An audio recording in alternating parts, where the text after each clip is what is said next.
You can proceed.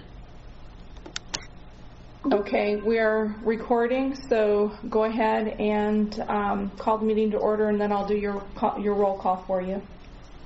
All right. Today is Thursday, November 12th, 2020. This is the 681st regular meeting of the Arizona Racing Commission. At this point in time, I'd like to call the meeting to order. Okay, the roll time. Call. I'm sorry. The time is 10:03 a.m. And I will go ahead and proceed with the roll call. Commissioner Coolidge? Present. Thank you. Commissioner Garay? Present. Thank you. Commissioner Hover is not present and not attending today. Commissioner Profiter?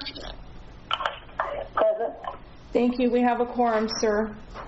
All right, thank you. And as a reminder to all, the chit-chat area is part of this meeting, and as such, proper business etiquette is expected in that area. Before we get going, a couple of months ago, many of us felt like the wind had been taken out of our sails. Today, I know many of you are looking forward to item C5. I want to thank one person for his dedication and tireless effort to give us all a glimmer of hope. Rudy, you went above and beyond, and I can't thank you enough for keeping us afloat. Bravo, Zulu, sir. Now with that, we will move on to item B, executive session. We have two items there. One for Monarch Content Management, LLC versus Arizona Department of Gaming. Do we need to go into executive session for this?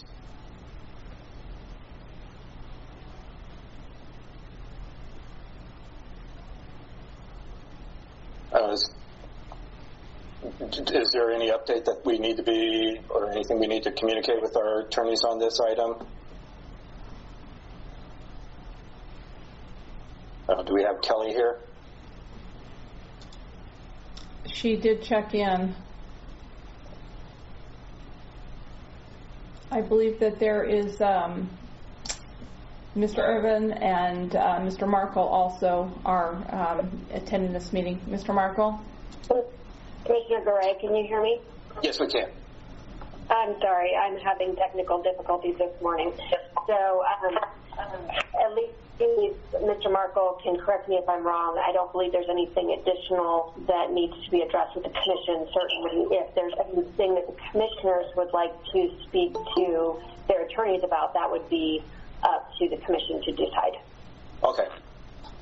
Is there any of the other commissioners have anything they would like to speak with the attorneys regarding item number 1, or B1? Hearing none. Okay.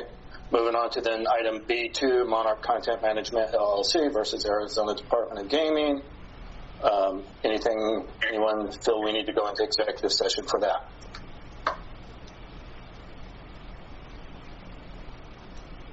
Cool. We can move on then. Now we'll move on to C, action items. Number 1, approval of the 2021 Arizona Racing Commission meeting dates, and I believe those dates are January 14th, 2021, February 11th, 2021, March 11th, 2021, April 8th, 2021, May 13th, 2021, June 10th, 2021, July 8th, 2021, August 12th, 2021, September 9th, 2021, October 14th, 2021, November 18th, 2021, December 9th, 2021. Any discussion, comments regarding that? Hearing none, I would move to approve, or would look for a motion to approve these meeting dates for next year for the Arizona Racing Commission. Second. Well, we need I didn't make a motion. I was looking for a motion. I'm sorry. Oh, I motion to approve the dates, the upcoming commission dates. Okay, I will second that. Madam Secretary? Thank you. Commissioner Coolidge? Yes. Commissioner Garay? Yes. Commissioner Profiter? Yes. Thank you. Motion carries. Those dates, and just for the record, they are the second Thursday of each month, with the exception of November, because Veterans Day lands on that Thursday, and it is a state holiday, so it has been moved to the 18th of November. But all the other meeting dates are the second Thursday of the month. Thank you. All right, thank you. Next item is number C2, Monarch Content Management LLC, proposed simulcast agreements with Arizona Downs, Turf Paradise, and Relito. Just a reminder to the commission, we can vote to go into executive session if we feel we need to get some advice from our counsel. We have, I believe we gave those who are going to be talking on this 20 minutes, and they would be Arizona Downs, then Turf Paradise, and then Monarch. Each of you will get 20 minutes. It's up to you to determine how you want to use that 20 minutes. You'll need, if you want to leave some for rebuttal after all three have gone, that is fine. Once we've gone through everybody's 20 minutes, I will then allow the public, those who have requested to sign up, to speak, and then the commission can deliberate and ask questions regarding this issue. So for Arizona Downs, Corey, are you with us? Corey is not with us today. This is Dave Author. Can you hear me?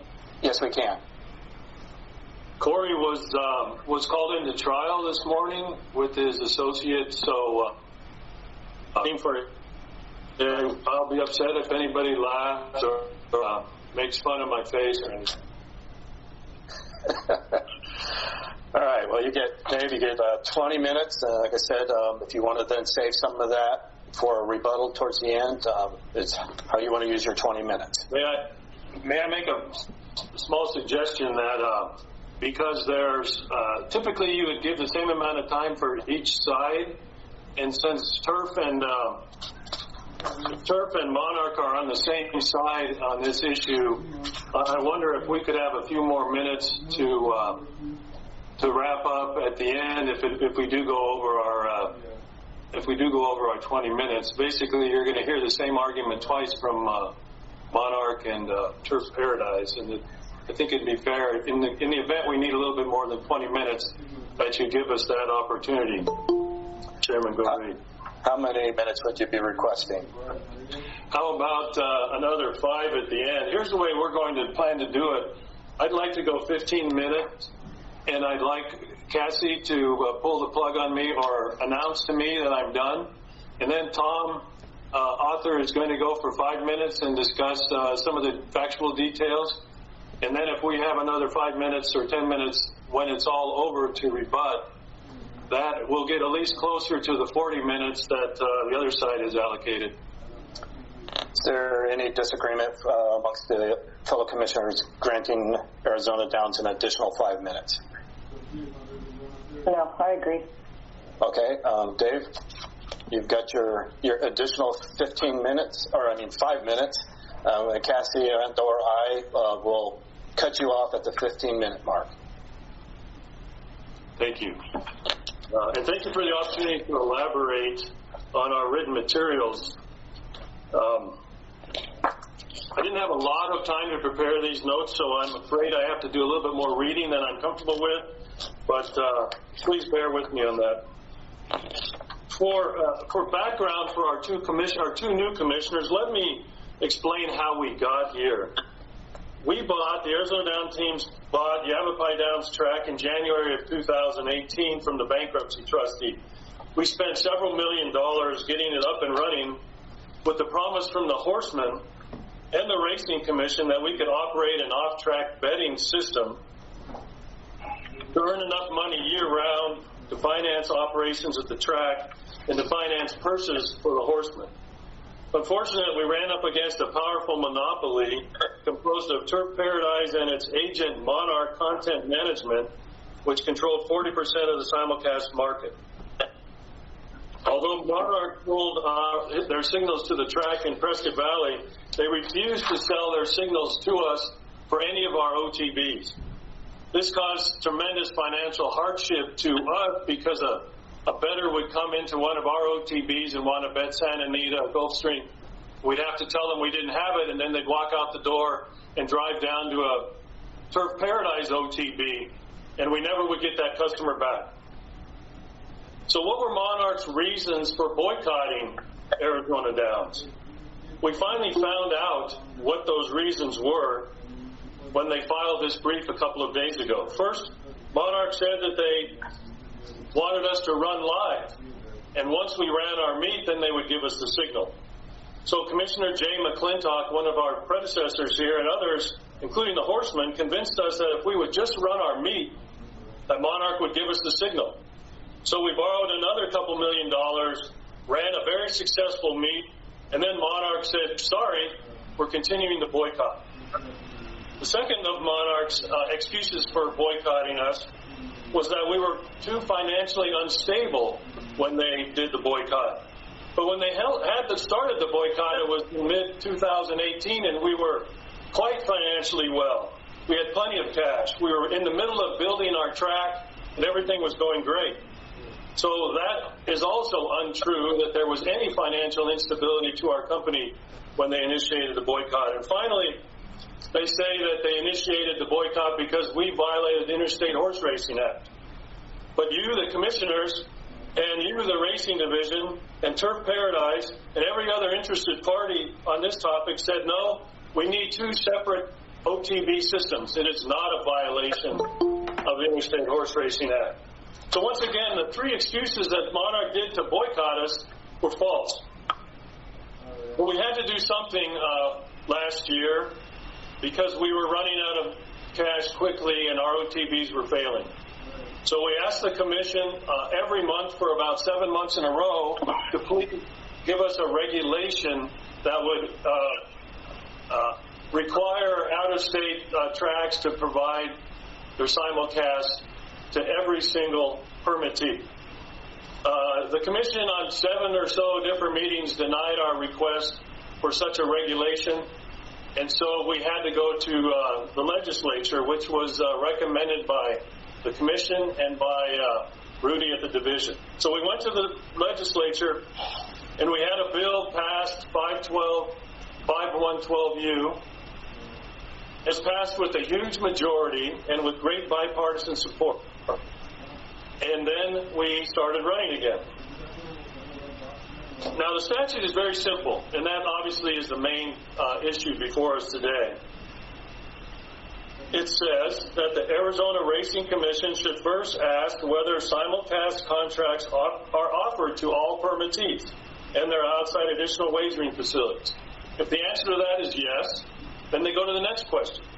The commission is then directed to determine if the simulcast contract is reasonable, and then whether it complies with the remaining requirements of the statute. For every single simulcast provider, except for Monarch, that's ever presented a contract to the commission for approval, the contracts offered to each permittee are identical, except for slight pricing variations. In this case, for the very first time, the contract offered to Arizona Downs with non-commingled betting pools is so out of the ordinary and so drastically discriminatory against Arizona Downs that you cannot possibly conclude that it is reasonable. Now, my brother Tom, at the end of my presentation, will talk about betting pools and why betting pools suggested by Monarch won't work and will put us out of business. And I look forward to hearing his comments on that. We've also attached letters from 3 bettors who have told you that they're not going to go to an Arizona Downs OTB with these non-commingled pools. And I'll bet, as I look at the names of all the folks on this call, including Lloyd and all the rest of the folks at the Horsemen, they would write exactly the same letter, and you'd get 75 or 80 letters from every single one of them saying non-commingled pools would put us out of business and they would not go to an Arizona Downs OTB. So what are Monarch's arguments in support of this discriminatory behavior? They say that the words, quote, commingled pools are not in the statute, and the only thing you can look at are the reasonableness of the fees charged. That argument is ridiculous. First of all, if you conclude that the agreement is not reasonable, then you don't even need to get to the rest of the statute. As the co-sponsor of the bill, Representative Fincham indicated in his letter to you that they had no intention of limiting the reasonableness analysis to the 3 examples written into the statute. He should know since he sponsored the law.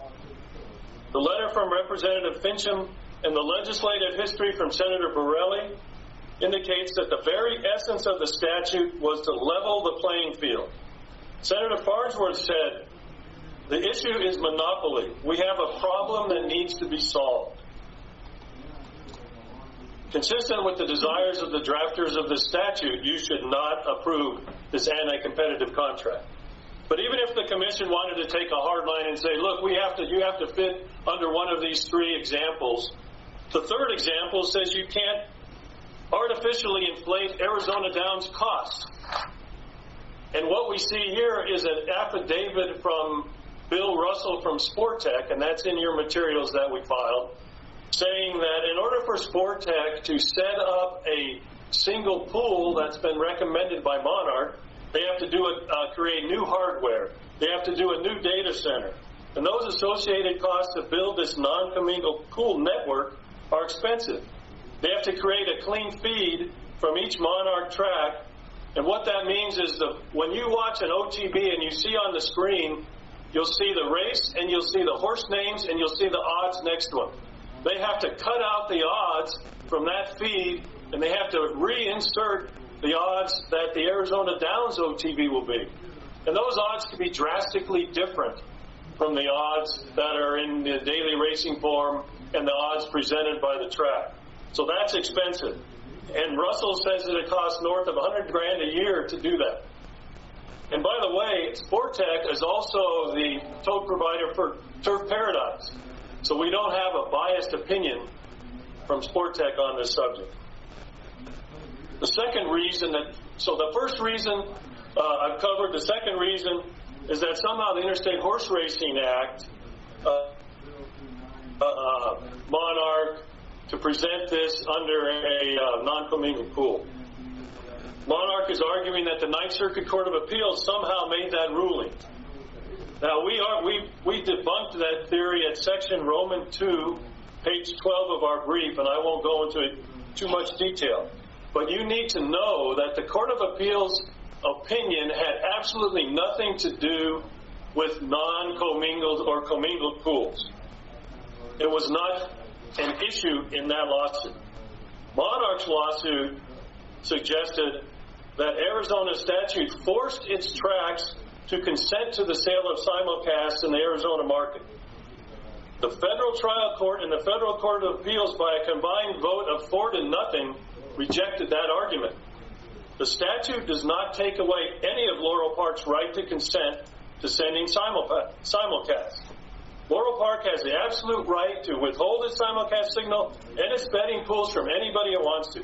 However, the court said that if Monarch or Laurel Park wants to send their signals into Arizona, they have to comply with Arizona law. Arizona law requires a simulcast to be reasonable and not deceptive nor anti-competitive, and has to be offered to all permittees.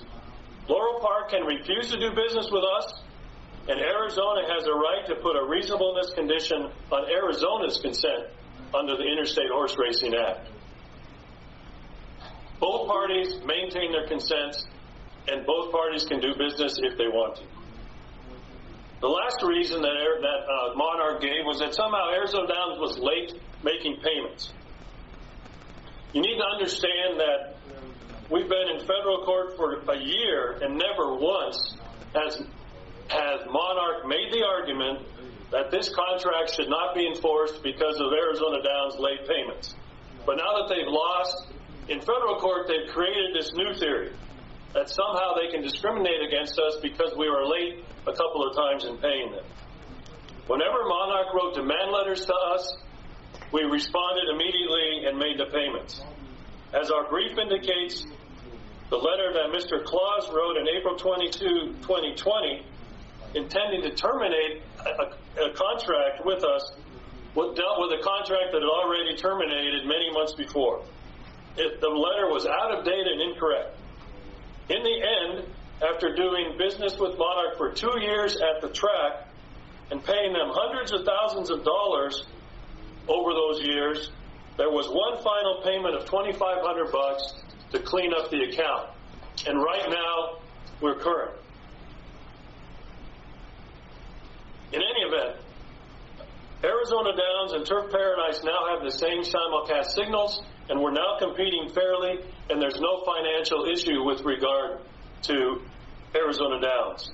It's just another excuse to squeeze Arizona Downs out of the market. And finally, if there are any legitimate concerns that anybody has, Arizona Downs can set up a prepayment deposit account for a few $1,000s, whatever the monthly likely amount is for Monarch, and we can prepay that account and take care of any concerns that anybody has about our ability to pay Monarch. Finally, how am I doing, Cassie? 1 minute, perfect. We're sitting around in our office every day scratching our heads, asking why are Monarch and Turf Paradise intent on looking for loopholes and gimmicks to try to get around a very clear concept in the law that they have to be fair. The reasons don't make any sense. Do they make more money when they have a monopoly and there's no competition? Maybe they do. They don't seem to care about the future of the Arizona horse racing industry. They don't seem to care about having a year-round horse racing circuit in Arizona with Arizona Downs running in the summer. Can't we just bury the hatchet with these guys, get over whatever personal feelings have been hurt over the years, and do what's best for the industry? Sure, we had our share of growing pains. We're a new company. We didn't know exactly what we were getting into when we had to fight these guys, but we're making it. We're going to get there. And we only ask that you reject this unreasonable contract and allow us to have our OTB system thriving. Thank you. And Tom, I hope Tom is on the line and he can step in and talk about betting pools and the factual reason why this contract is no good. Tom? Can you guys hear me? Turn it up a little.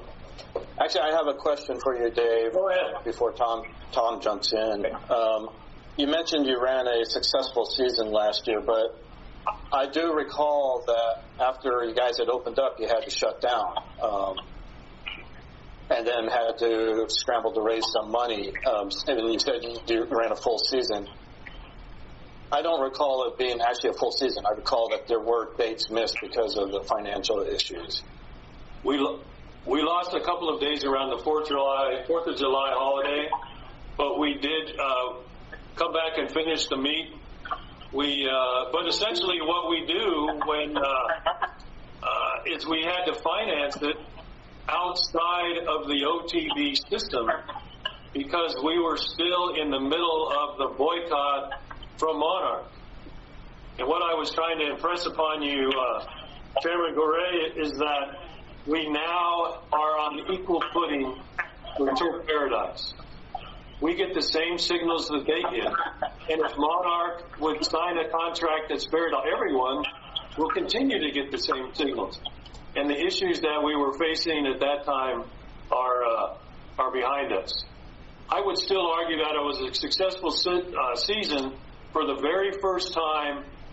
That track had been opened in 10 or 11 years, a brand new spiffed up facility, and I would venture to say that the horsemen would agree with us.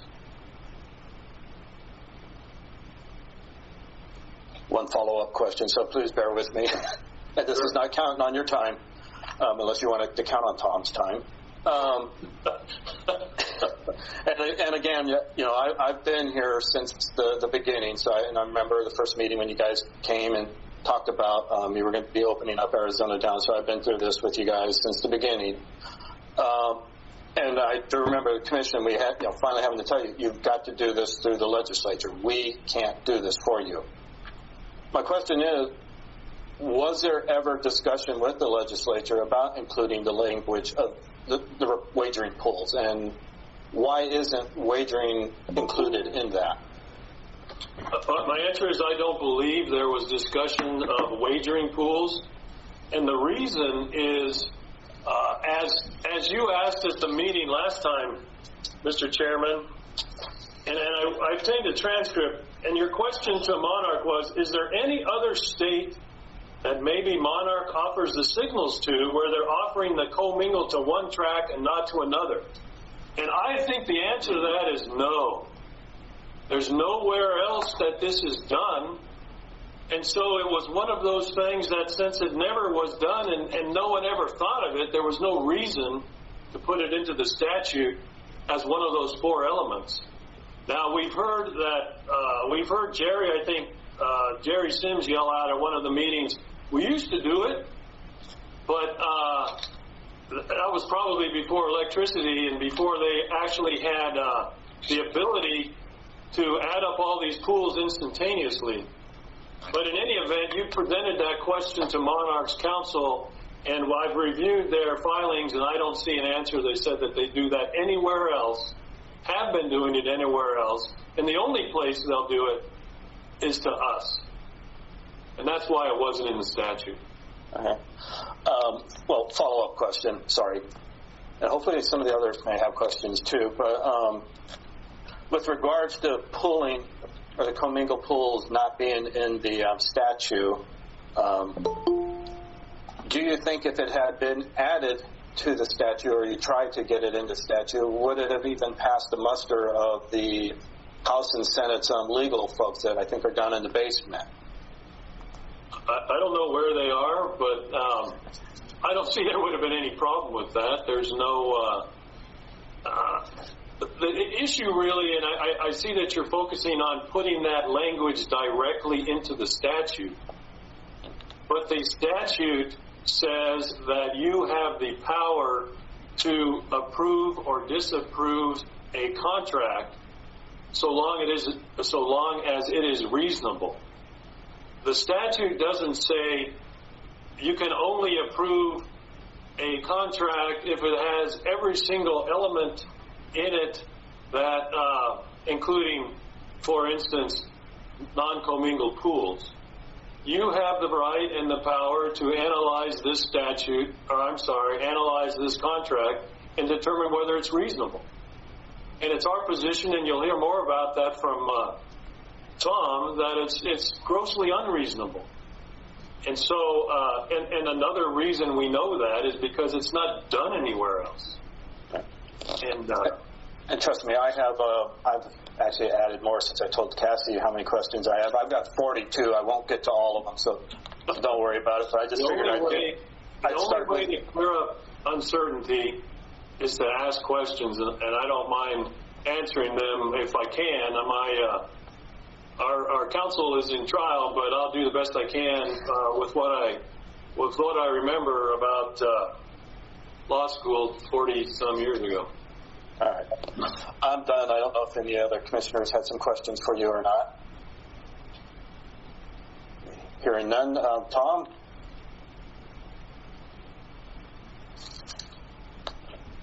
Is he there?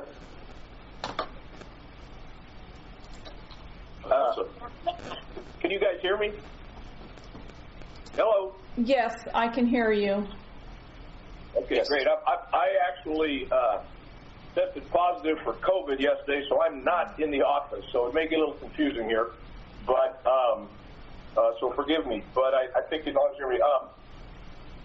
know, anybody, including Rory, that was involved in this process, dating back a couple of years, realizes that the whole goal of this legislation was to eliminate anti-competitive practices that were killing the industry and maintaining a monopoly that had all the characteristics of monopolistic practice: suppression of wages, lack of innovation, all that kind of stuff. And it's frankly ridiculous that, in my opinion, that Monarch and Turf Paradise seem to be hanging their hat on the issue that, well, this particular anti-competitive practice was not specifically mentioned in the statute. I mean, were we to itemize every conceivable eventuality that could have occurred and would represent a anti-competitive practice? What's next? Okay, Arizona Downs can only do win-place-show bets because you didn't specifically itemize that as an anti-competitive practice. We only have to send the signal to Arizona Downs for 3 hours a day because it doesn't specifically state. No, that's ridiculous. The word includes as we showed in case law, is an expansive term. So it's really absurd to say if you don't specifically itemize what these anti-competitive practices are, which could reach into the hundreds, then it's not an anti-competitive practice. This is more than an anti-competitive practice. This would shut us down. So I just want to make sure that this is a pretty simple concept in my view. We can't have a situation where a simulcast provider, say it's Monarch or NYRA, goes to a track, say Turf or Arizona Downs, and say, why don't you give us a nice fat payment? We'll cut the signal to your competitor and we'll shut them down and you can maintain your monopoly. That's why this had to be passed and why there's similar legislation in all other states. Because it's just, it's a problem way happen. The lack of the Monarch signal really hasn't been a killer to us. We want to get it because we want the Arizona horse bettors to get the best product they can get. And we'd like to get Santa Anita and Del Mar, but it's not resulting in a shutdown of our track now that we both have the same signal. So, in their pleadings, one of the things they said, gee, this used to be so great until Arizona Downs came along and ruined it. Well, yeah, it was great for Turf and Monarch because they had a monopoly. They didn't have to, but it wasn't good for the horsemen and it wasn't good for the industry. Purses went down every year. Now they're starting to go up again. The other thing they said is odds matter, but pool size doesn't matter. That's absurd. And I'll give you some examples. October 25th, Sunday, just from Santa Anita alone, Santa Anita's pool alone was $12 million that day.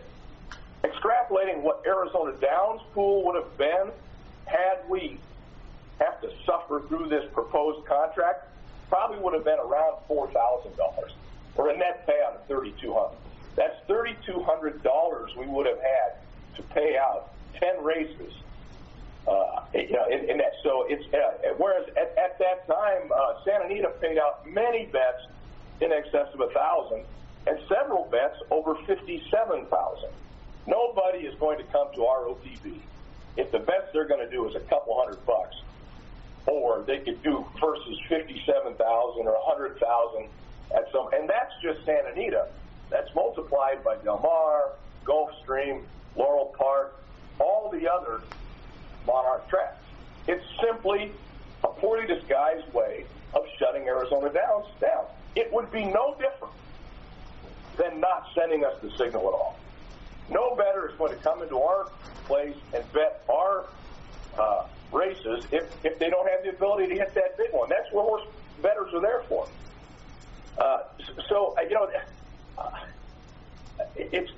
They say we used our connections in the legislature because negotiations failed. They didn't negotiate with us. Why did they have to go to the courts? We could have negotiated. No, they simply refused to send us the signal because they and their partner, Turf Paradise, want to shut us down and maintain a very damaging monopoly. It's pretty simple. It's anti-competitive, and they say Arizona Downs could have their own pools. It's what Turf used to do. Well, ask yourselves, why don't they do it anymore? Because they know it's a bad idea. Why are they supporting this? They're supporting it because they know it's going to kill Arizona Downs. It's grossly unfair. It's bad for the horsemen. It will eliminate the possibility of year-round racing. It will shut Arizona Downs down, and it'll leave the horsemen to deal with a monopolistic track. And that's just what's going to happen. So it also, and this should scare the commission, it also will make it much easier to manipulate the odds. If Arizona Downs, it's a bit of a moot point because we won't survive. But it also, this concept makes it much easier to manipulate the odds at those OTBs. So it's just a bad idea. It's a cynical approach to contracting around the law.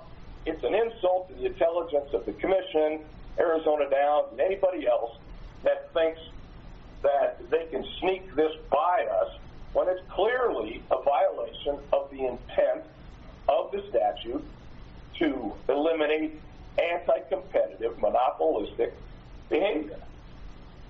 And that's really all I have to say. I do want to emphasize, though, that the difference in the size of the pools is, well, I'll give you another example. Del Mar last weekend had almost a $16 million handle. They had one bet they paid $47,000, another $4,600, a couple $4,000, a couple $5,000. It's just Gulfstream had a $13,000, a $15,000, a $12,000. I mean, it's Arizona Downs might be able to pay a $250 bet on things like that. So it would shut us down because no intelligent person would go to an OTB where the best they're going to do is a couple $100 as opposed to $50, $60, $70, $80,000. It's just, as I said, a cynical way of trying to contract around the law and put them back in a monopolistic position. And that's all I have to say for now. Any questions, Rory? Sorry, I had myself on mute again. Any questions, comments from the other commissioners before I maybe ask a question?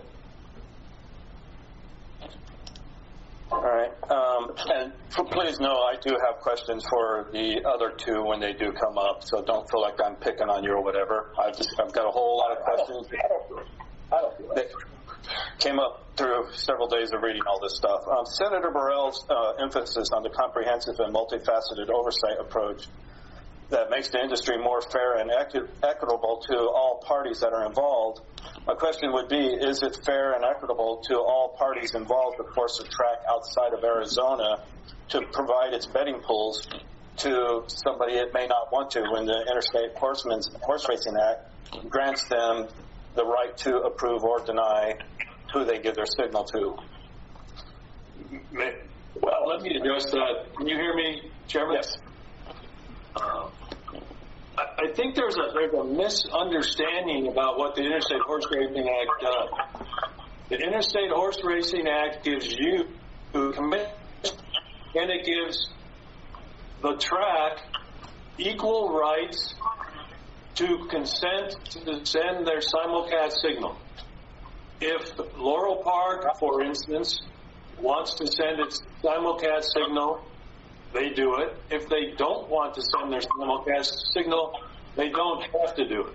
Likewise, the Interstate Horse Racing Act gives you, the commissioners, an absolute right to accept that signal or reject it. And the Arizona legislature has given you, by statute, some bases for you to evaluate whether the commission will accept the simulcast contract or not. And the statute directs you as to what analysis you should make. And so nobody is forcing Laurel Park to do anything. Laurel Park has to comply with Arizona law. And if Arizona law, as determined by the commission, finds that their proposal is unreasonable, then you have the absolute right to say, no, we don't want your signal. We will not accept this contract. And so it's not forcing Laurel Park to do anything. It's allowing you, the commissioner, to rule, as your right is to do that, rule in favor or against the reasonableness of the agreement. And that's simply the only way. This whole idea that we're forcing anybody to do anything is backward.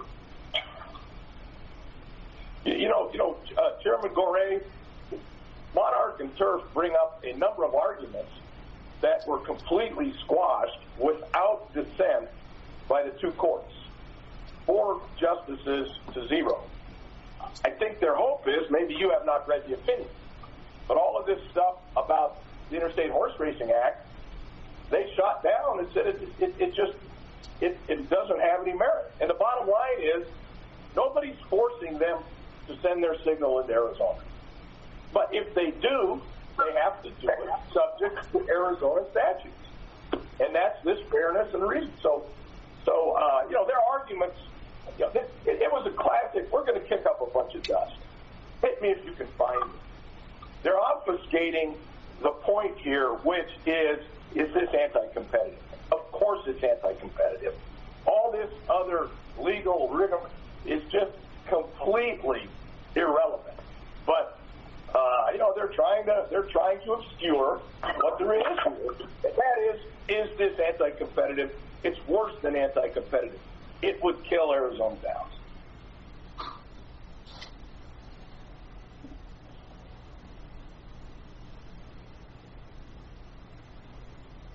Any other questions, comments from fellow commissioners before moving on to turf?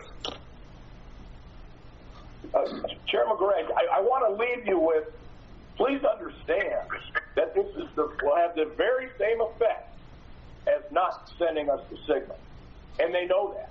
And they think by taking arguments out of context, they're trying to find a way to go around this law, and it's ridiculous. Anyway, go ahead. All right, thank you. Was there any questions, comments from commissioners? All right, thank you. Pardon me? Janet, was that you? No, that wasn't me. Oh. All right, thank you. Now we'll go to Turf Paradise. I don't know who's given the brief for them. Is it Buzz or? Mr. Chairman, it's Paul Johnson. Can you hear me? Yes, we can. I'm going to give the brief for Turf. My comments, I think, will be relatively short, and I'll concede the rest of my time to Monarch when it's their turn. Mr. Chairman and members of the Commission, I'm Paul Johnson from Jennings Strauss for Turf Paradise. I think the Chairman put his finger on the issue. The statute itself, 5112U, says nothing about commingled betting pools. It's addressed only to simulcast signals, and it would be up to the legislature to make any changes in the statute to address commingled betting pools. It's clear that the law says that the best guide to what a statute means are the words of the statute, and if the words are clear, the inquiry stops. And this overcomes any comment by a single legislator or a legislative letter from a single legislator, because the legislature acts as a whole. And that's why when the legislature acts and puts the words into the statute, that's the best guide to what the statute means. And this is backed up very clearly by the ruling of the Ninth Circuit Court of Appeals. It addressed the issue directly of what 112U commingled betting pools, and it said it did not. And so you have an authoritative and neutral third party taking a look at this statute and saying very directly it has nothing to do with commingled betting pools. Now, because the statute only deals with simulcast signals, I think you have to read reasonable in terms of what the statute deals with, which is simulcast signals. And this is very clear because the anti-competitive and deceptive is addressed only to the three examples or like examples in the statute, and all of those examples have to do with the rates and the fees. It doesn't have anything to do with commingled betting pools. So Turf would say that it would be unreasonable for the Commission to, on its own, expand what the statute is addressed to. The statute's addressed to commingled betting. The statute is addressed to simulcast signals only. As far as the pools and the betting and so on, I think the Commission has to remember that it's the odds that make a difference. The pools may be bigger at commingled tracks, but so are the number of bettors. The bettors are much in excess as well, and so I think you have to take that into account. And in fact, and I think the Monarch people are going to expand on this, there are separate pools that are run in various places, including Puerto Rico and in Mexico, and as we put in our brief, turf used to run separate pools. So it certainly can be done. And my understanding is it takes the same equipment to run commingled pools as it takes to run separate betting pools.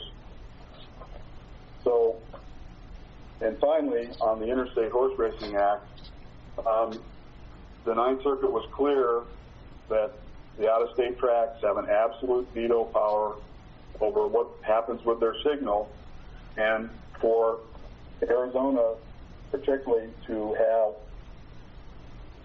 for the commission to make a ruling where there's nothing in the statute that backs it up would put conditions or would put an interference on that absolute veto.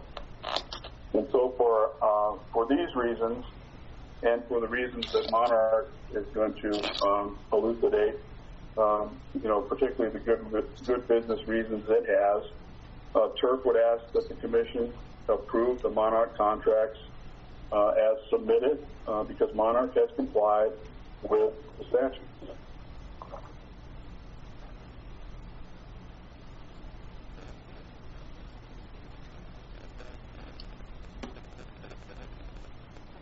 Mr. Commissioner, can you still hear me?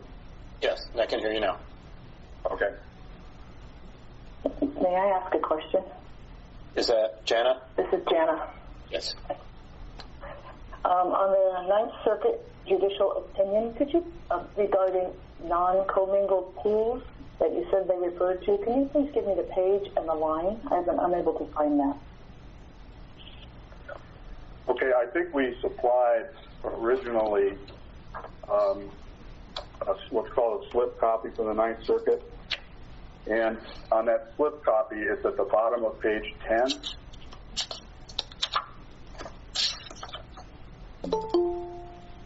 Rory, if you find it, could you read it? Bottom of page 10.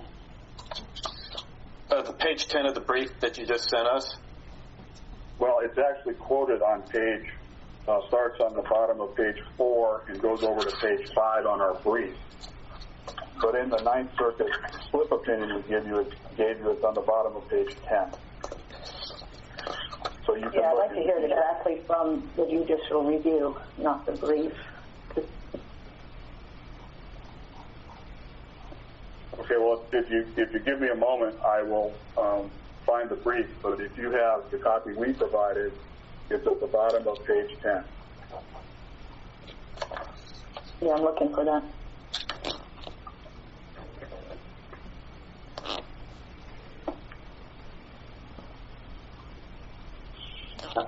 Chairman Gurley, I want to speak out of turn. This is Scott Claus. I'll be speaking on behalf of Monarch, and I'm happy to answer that question and provide you the exact quote from the exact quote of the opinion. And the line before and after it, so I can hear it in context. Thank you. Absolutely. Scott, if you want to go ahead, that's fine.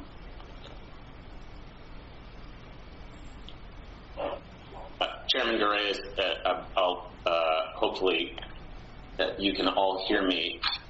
Will you recognize me, Chairman Gurley? Yes, I do. Thank you. Chairman Gurley and members of the Commission, this is Scott Claus at Dickinson Law Firm on behalf of Monarch Content Management, LLC, and Laurel Park. Before I answer the Commissioner's question with a specific quotation to the Ninth Circuit published Monarch opinion, I first want to observe the truth of a cliche that I was taught in law school 30 years ago and have heard repeated often, and you all have likely heard it too, that when it comes to presenting an argument, if the facts are favorable, then the lawyer should rely on the facts. And if the law is favorable, then the lawyer should rely on the law. And if neither the facts or the law are favorable, then the lawyer should pound on the table. And today, I have heard a lot of table pounding.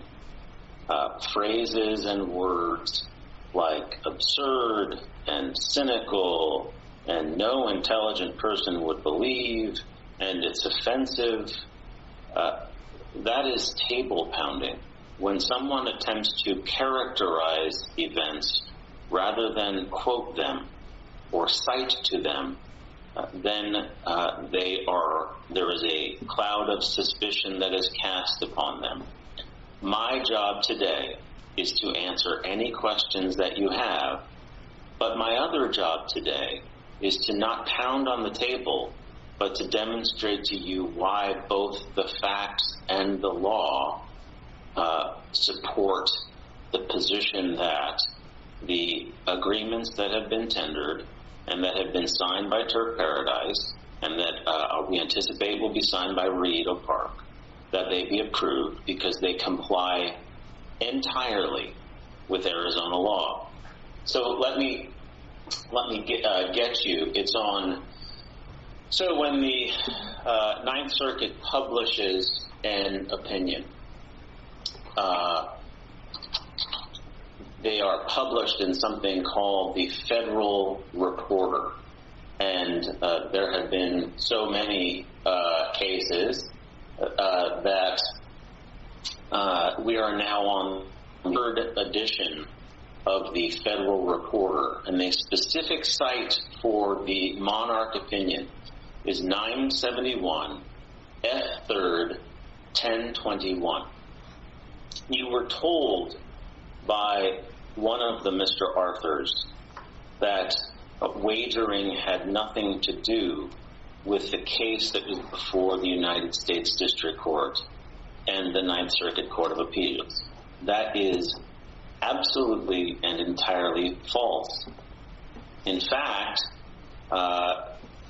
whether or not the statute subsumed the topic of wagering, whether or not ARS 5-112U included within the ambit of this commission any decision regarding interstate wagering, was the linchpin to the court's analysis as to whether the statute was preempted by the United States Congress and the provisions of the Interstate Horse Racing Act.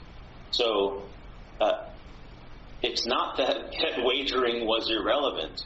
Wagering was a critical analytical factor that was addressed by the court. And Commissioner, I'm sorry, you were referred to as Jana, and I apologize for using your first name. I don't have your last name on the screen, so I apologize. But to answer the Commission's question, here is the entire quote. It is half of a paragraph, so bear with me. The plaintiffs cite their agreement to make common business decisions and assert that ARS 5-112U requires Monarch to provide access to wagering Laurel Park's races without Laurel Park's consent. It does not. The Arizona statute simply requires Monarch to offer, quote, any simulcast of live racing, end quote, to each live racing permittee and OTB in the state if it offers that simulcast to anyone in Arizona, .. It says nothing about providing access to the pari-mutuel betting pools for Laurel Park's races. And then the court cited to ARS 5-112U. And that is not my language, that is not my reasoning, and that is not my conclusion. That is the conclusion of a unanimous panel of the Ninth Circuit Court of Appeals. The question before the Commission today is one, does the agreement, and not just any agreement, does the simulcast agreement for which Turf Paradise seeks approval comply with ARS 5-112U? To answer that question, you were told a lot about logic. Well, to answer that question, the most logical first step is to look at the actual language of the statute. You were also, in the table pounding that went on, you were told a lot about how we were trying to obscure things and obfuscate and trying to twist things. But I will make an observation. The decision that the Commission has to make is controlled by the language of ARS 5-112U. And I hope you all have the briefing that was submitted in front of you. If you do, you will see that not a single time in the 46 some odd pages that were submitted by Arizona Downs does Arizona Downs actually provide to you the text of the statute that controls your decision. In contrast, on page 5 of the Monarch brief, we have set forth the statute in its entirety. And again, just like I didn't rely on my words or my argument when quoting to you the decision of the Ninth Circuit Court of Appeals, I want to again not rely upon my words or my argument when talking about the statute. Instead, I would ask you if you have it handy, and if you don't have it handy, that's okay, I will quote it. But if you have it handy, turn to page 5 of the Monarch brief, because the statute that controls this Commission's decision is set forth in its entirety. And I want to focus first on the very first sentence, because the very first sentence says, any simulcast of live racing into this state that originates from outside this state shall comply with this subsection. That sentence frames the intent of the legislature. That sentence frames the entirety of what the Commission not only may consider, but should consider when reviewing an agreement. Mr. Arthur told you that, this statute, without quoting it, allows you to approve a contract. No, that is not correct. This statute does not deal with, quote, a contract. This statute deals with a very specific type of contract. In fact, we know that from the next two sentences of the statute. The simulcast must be offered. I'm going to stop there. The legislature chose a single word when telling Monarch and any other provider of out-of-state signals to Arizona permittees what needed to be provided. Not wagering pools, not betting pools, not tote systems, not odds. Quote, the simulcast must be offered to each commercial live racing permittee in this state and additional wagering facility in this state. Now, rather than engage in the fantasy that Mr. Arthur wants the Commission to engage in, I'm again going to ask the Commission to actually focus on the words of the statute, because these next words are very important. Mr. Arthur, remember, told you that the Commission can look at any agreement and decide if any agreement is reasonable. No. The statute tells you, which means that the Arizona legislature told the Commission that, quote, this is the sentence, each simulcast agreement executed pursuant to this subsection is subject to approval by the Commission. So a specific species of agreement is the only type of agreement that is subject to review and approval under ARS 5-112U, a simulcast agreement. Not a wagering agreement, not a commingled wagering agreement, not a non-commingled wagering agreement, but only a simulcast agreement. And just in case anyone reading the statute was unclear about the only type of agreement that was within the ambit of the Commission's review, the legislature made sure in the very next sentence to repeat that same language, which says, the Commission shall, not may, the Commission shall approve the simulcast agreement if the Commission determines that the agreement is reasonable and complies with the requirements of this subsection. Oh, Mr. Arthur may argue, you see, reasonable. But what must be reasonable? Not any agreement, not every agreement, the simulcast agreement. That is the only agreement that is talked about in that sentence. That is the only agreement that is within the ambit of the Commission's review. Chairman Garay, you asked a question of Mr. Arthur regarding whether the legislature considered regulating interstate wagering pools and why interstate wagering pools were not included within the statute.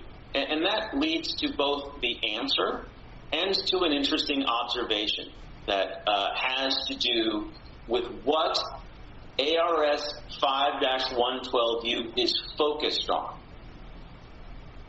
One, the answer to your question is that there is no regulatory imposition by the Arizona legislature on interstate wagering activity, because, as you noted, the lawyers for the legislature know full well that interstate wagering activity is regulated by Congress pursuant to the Interstate Horse Racing Act. The second observation that I wish to make, which goes to what this statute is focused on, the word simulcast, or a plural of simulcast, is mentioned 9 times in ARS 5-112U. The word signal, or signals, is mentioned 4 times in ARS section 5-112U. The word commingled is mentioned 0 times. The phrase wagering pools is mentioned 0 times. It's not just that those words and phrases are not mentioned. They are not alluded to one single time. And the reason is demonstrated by the discussion. So you were told about the, quote, legislative history of the bill that led to the statute.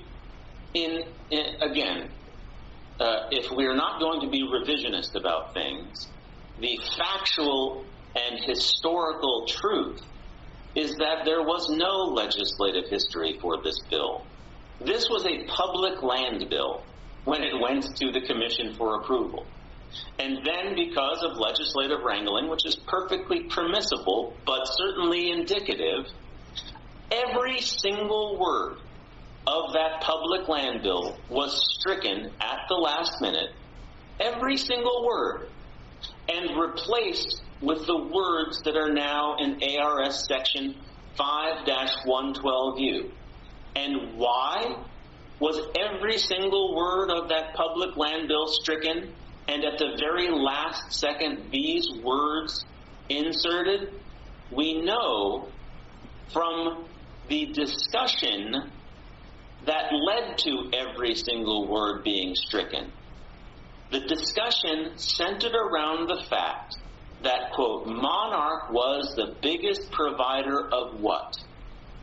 Simulcast signals, end quote. That was the intent of the legislature, to make sure that Monarch provided its simulcast signals to every live permittee and other wagering facility in this state. And that is exactly what Monarch has done. It has offered its simulcast signals on exactly the same terms, identical terms, to Arizona Downs, to Turf Paradise, and to Rillito Park. And you got 3 minutes left. Thank you. There is an internal inconsistency in Arizona Downs' argument. Arizona Downs began its argument. David, I can't remember honestly if it was Dave Author or Tom Author. It was the second of the authors who spoke. Began his argument by saying, quote, "The lack of Monarch signals is not really killing us," end quote. Then told the commission twice that approving the Turf Paradise agreement would have the very same effect as not sending us the signal. But Mr. Author admitted that not receiving the Monarch signal is not having a deleterious effect on its ability to do business. You were told the word boycott over and over and over. There was no boycott by Monarch. Monarch made a business decision, and also a decision that was compelled by the IHA. I want to talk about the business decision first. You were told that every single time Arizona Downs was told that it had defaulted on its payment obligations under the contract, it made good. And I want to refer the commission to Exhibits D, E, F, and G. On October 29, 2019, Arizona Downs was told it owed $63,000 and was in arrears. It didn't make good, even though Monarch gave it the chance to, because on November 18, 2019, remember, in October it owed $63,000. As of November 18, it still owed $61,000. It still didn't make good, but Monarch still gave it the opportunity. On January 7, Exhibit F, Monarch sent another default letter saying you still haven't made good. You still owe us nearly $9,000. Again, Arizona Downs didn't make good. So finally, in April of 2020, more than 6 months of giving Arizona Downs the ability to, quote, make good, Monarch terminated its agreement. Monarch made the business decision that it did not want to continue to do business. And you were told that the question before the commission is it reasonable? And I want to quote something to you. 30 seconds. Thank you. I thought I had been given some of Mr. Johnson's time, but plaintiff... Just hold on just a second. Sure.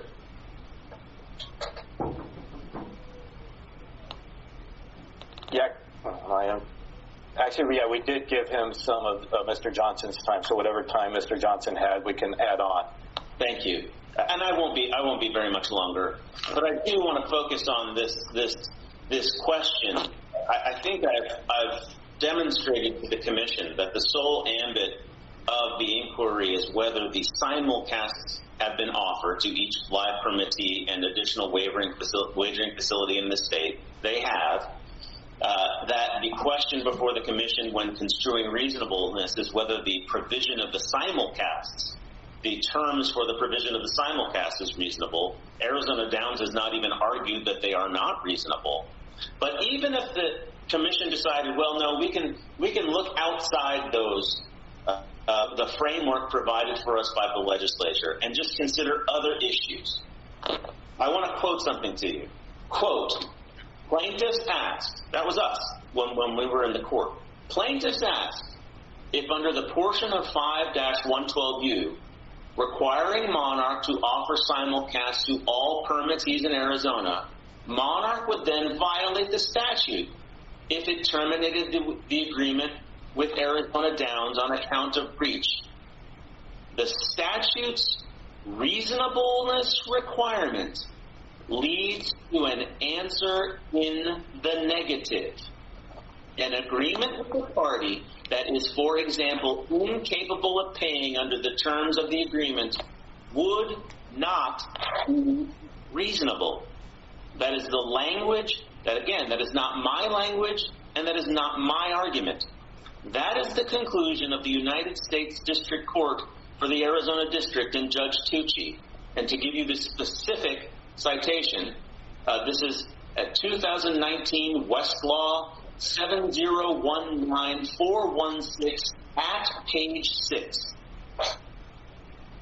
It would not be reasonable under any circumstance to force Monarch to enter into an agreement for commingled wagering pools when Arizona Downs has consistently and repeatedly demonstrated a breach of the agreement that it did have with Monarch for commingled wagering pools. And you were told, by the way, the last 2 points. One, you were told that Turf Paradise argues that it had non-commingled pools, but that was before electricity. No. In this century, until 2000, the agreement between Turf Paradise and Monarch called for non-commingled wagering pools. You were then told that you were submitted a, quote, affidavit from Sport Tech. Again, words matter and accuracy matters. If you actually look at, I believe it's Exhibit E of the Arizona Downs brief, it is not an affidavit, because affidavits are signed under penalty of perjury. It's not a letter, it's not a declaration, it's not a statement. It is an email. It is an email from somebody, I don't know who it is. Back up this last point. You were told nobody does it like this. This never happens. That is, again, historically, factually, and fundamentally false. In fact, Monarch provides simulcast signals to a United States territory, Puerto Rico, but does not allow access to commingled wagering pools. Well, they must have some unique provider that allows them to provide a tote and to calculate odds. In fact, the provider who both provides the tote and calculates odds is none other than Sport Tech. So there is a circumstance that exists on this very day. The dynamic exists. The paradigm exists where Monarch provides its simulcast signals and only its simulcast signals, and Sport Tech does what this non-affidavit, non-declaration, non-signed purported email says can't happen. Sport Tech provides the tote and calculates the odds for any bettor in Puerto Rico who wishes to place a bet on Monarch's simulcast signals. I want to give the Commission the opportunity to ask me any question that it wishes. I do. Yes. I do believe Commissioner Proffer has a question for you. Yes.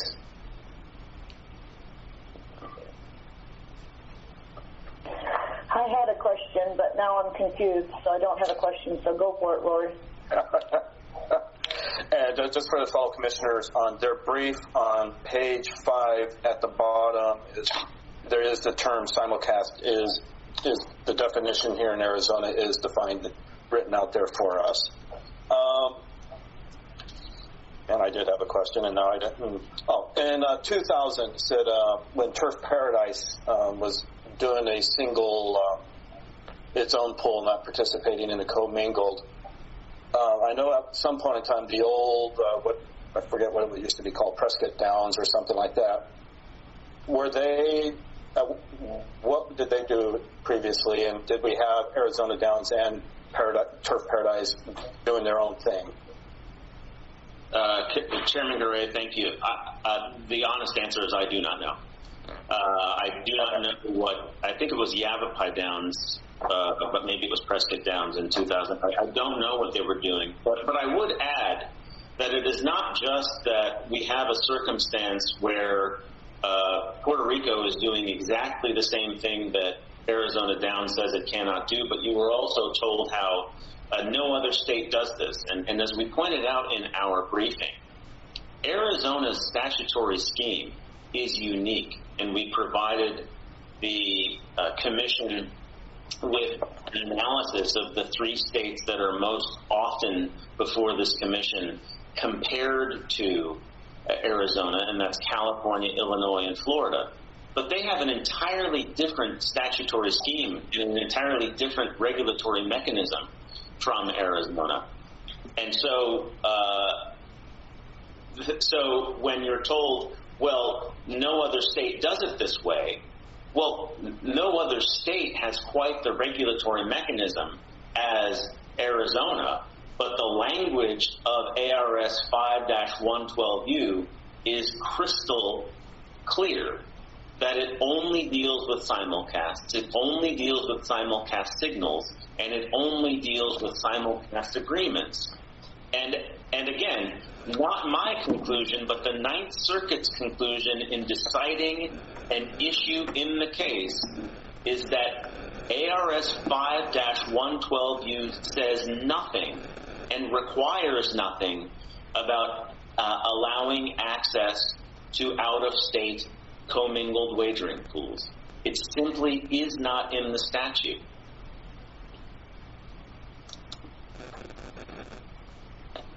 Can I ask a general question? Yes. I don't know if it's for Mr. Claus or not. So are any other simulcasts coming into Arizona non-commingled, not monarchs, but other simulcasts? Do any of the other ones do this, or they all are commingled? I don't know who can answer that. Again, I don't know, but I will answer your question by offering this hypothetical situation.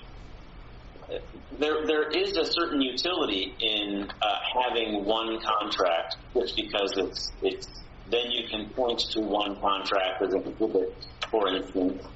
But it certainly would be possible, and here's a hypothetical that I want to present to the Commission to consider in its analysis. If Monarch wished, Monarch could have provided agreements to Arizona Downs, Turf Paradise, and Rillito Park that only dealt with the simulcast signal. So imagine a circumstance where the exact same agreement that dealt with the exact same simulcast signal, charged the exact same fees, was presented to Arizona Downs, Turf Paradise. I'm sorry, we've lost our quorum. Ms. Profiter lost her signal, so if you can bear with us and let her get back in till we have a quorum. Sorry. Absolutely. No problem.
Can you hear me now? Yes, ma'am. We've got you in. Okay. My phone died or something. I can't get in my phone. Yes, the time is 11:22, and I'm going to revert this back over to Commissioner Garay. Thank you. All right. Mr. Claus, you may continue. I wish this were the case. Chairman Gray, thank you for that opportunity. That I forgot where I was. I believe I was answering the question. You were speaking about the contract and how I think where you were going is that you could have the simulcast in one and wagering in another.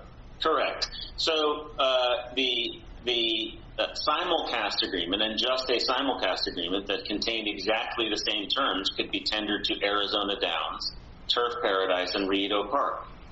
And under what theory, if the identical contract for, and again, these are not my words, I want to quote from the statute, if the exact same contract for simulcasts was offered to each commercial live racing permittee in this state, an additional wagering facility in this state, on what basis could Arizona Downs argue that providing the exact same contract for the exact same signals for the exact same out-of-state races were somehow unreasonable, anti-competitive, or deceptive?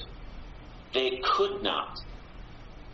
And so, because simply by dint of trying to be efficient, additional activity was included in the Rito Park and Turf Paradise contracts, how can they claim that those agreements are subsumed by the statute and are somehow anti-competitive, deceptive, or unreasonable? They cannot. And to reach that conclusion, which is going to be my final words unless you have other questions, I'm going to again not rely upon my argument and not rely upon my words, but instead rely upon the language of the Ninth Circuit Court of Appeals that was called on to decide this very question. Quote, on their faces, the Interstate Horse Racing Act and the Arizona statute regulate different actors and different activities, end quote. The Arizona statute is relegated to, quote, simulcast, while federal law controls when and whether an Arizona off-track betting system can accept interstate off-track wagers on out-of-state races, end quote. And that is again at 971 F3rd 1027. I think the words of the Ninth Circuit are a good place to end. We would ask that the Commission do what 5-112U requires that it do, approve the agreements, because Monarch is offering its simulcast signals to every single permittee and additional wagering facility in this state on exactly the same terms. And again, I'll answer any questions you have, but thank you for the opportunity. Any commissioners have questions? I do have one. I feel like sometimes I'm always yapping away. In your definition of simulcast on page 5 of your brief, we gave the definition. You ended it at out-of-state racetrack, but when I looked up the definition in our statutes, it does go on and says it's for the purpose of pari-mutuel wagering. Is there a reason why that was left out, or do you believe, even though the simulcast is for the purpose of pari-mutuel wagering, it does not say that simulcast does not mean the pools and all that? And you see, Chairman Dory, thank you for asking that question. That is exactly the question that was presented to the Ninth Circuit. Your question was exactly the question that was presented to the Ninth Circuit. And when presented with exactly that question, the Ninth Circuit answered in the negative. That is exactly the question that led the Ninth Circuit to conclude that on their faces, the IHA and the Arizona statute regulate different actors and activities. The Arizona statute is relegated to simulcasts. Federal law controlled when and whether an Arizona off-track betting system can accept an interstate off-track wager on out-of-state races.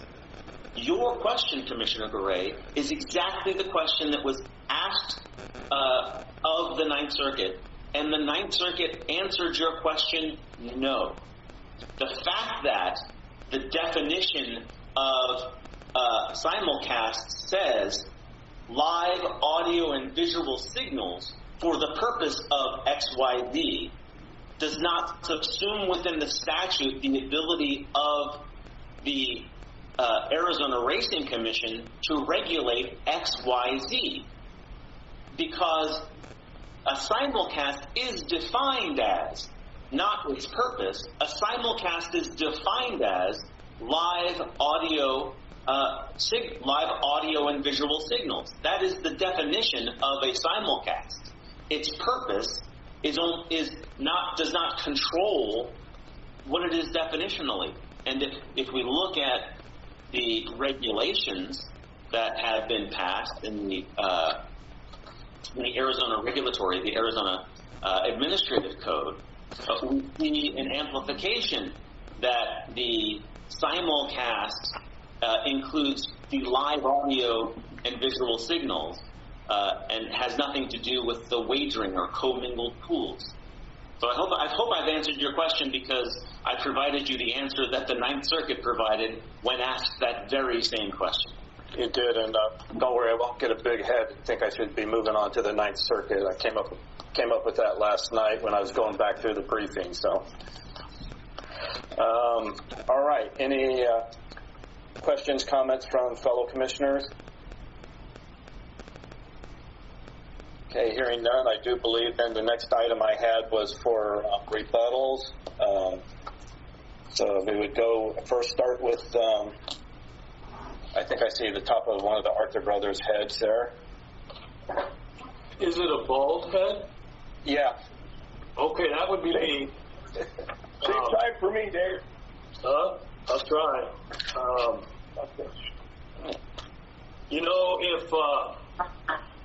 If the judge asks a question and the first thing out of your mouth is, I don't know, but let me give you a hypothetical, then you know that the answer is not going to be given to the specific question that you asked. Commissioner Profiter asked, do any other track that we have contracts with limit it to a non-commingled pool? The simple answer is no. We have 80-some tracks, maybe more. Not a single one has ever suggested or tried to limit it to a non-commingled pool. So that's the precise answer without all the hypothetical stuff that follows it. Now, I didn't pound on the table, but what I have learned in my practice is just because you slow down doesn't mean you know what the heck you're talking about. I get excited about what I have to say. It's a big deal to me. And so I need to cover quite a few of the comments made by both of the previous speakers. The first thing, and I think is one of the most important things, commissioners, is that Mr. Claus and Mr. Johnson would have you believe that you're in the business of approving simulcasts. That is not true. You're in the business of approving simulcast agreements. And if we didn't include the statute when we filed it with our briefing with you, then we can congratulate Monarch for including it.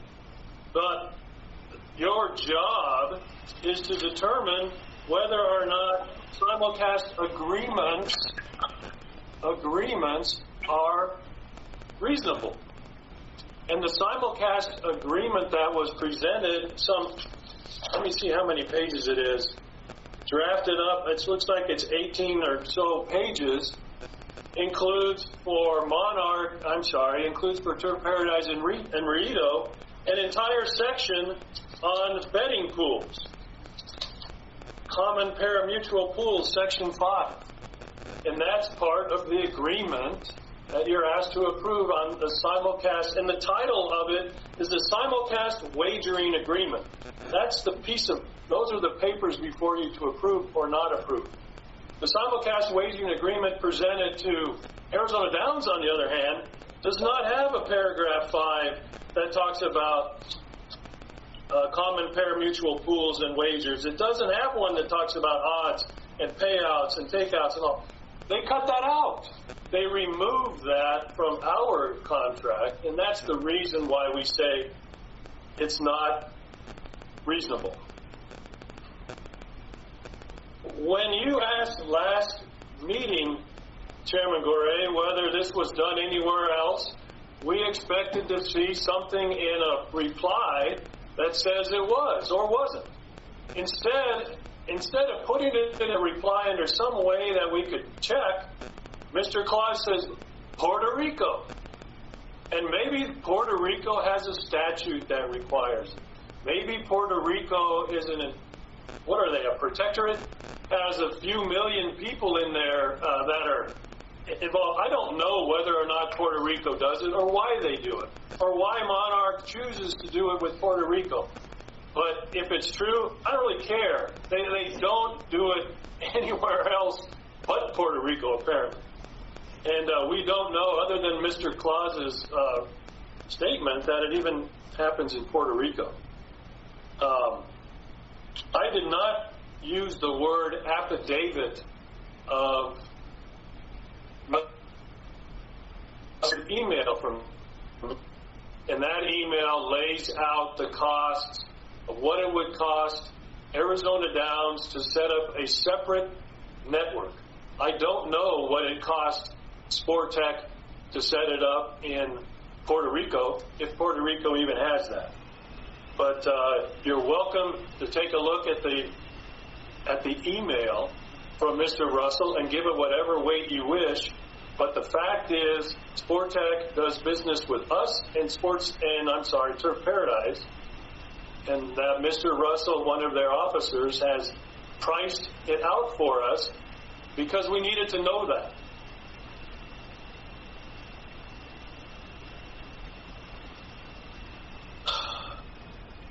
I said there was nothing in the Ninth Circuit opinion or the Ninth Circuit decision that bore upon the question of commingled pools.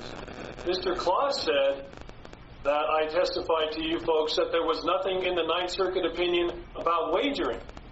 I didn't say that. So you really have to be careful when a guy slows down and tries to tell you what I said. I said the Ninth Circuit opinion had nothing to do with the decision regarding whether commingled pools are good or bad. The section of the Ninth Circuit opinion that was quoted by Mr. Claus is headlined preemption. And the question before the Ninth Circuit was, does the Interstate Horse Racing Act preempt? That means essentially overrule, take over for the Arizona statute such that the Arizona statute would not apply. The Ninth Circuit said, no, it doesn't preempt. And by that they meant that you can comply with both the Interstate Horse Racing Act and you can comply with the Arizona statute at issue in this case without having a conflict. And they made that quite clear. And in the section quoted by Mr. Claus and the section asked about by our Commissioner Profiter, that's what the Ninth Circuit is saying. There's no conflict between the two. And the amount of time that Mr. Claus is quoting from the Ninth Circuit opinion, you'd think he won the case. He lost the case at the Ninth Circuit. The Ninth Circuit said, get out of my court. There is nothing unconstitutional or improper about the Arizona statute.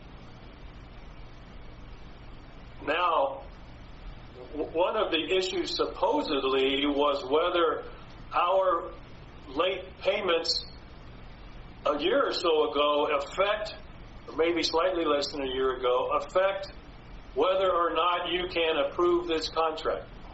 This is a contract for, I don't know what year, 2021 perhaps? The contract at issue was the 2019 contract that we were late on, but we paid everything we had to. We were never defaulted out.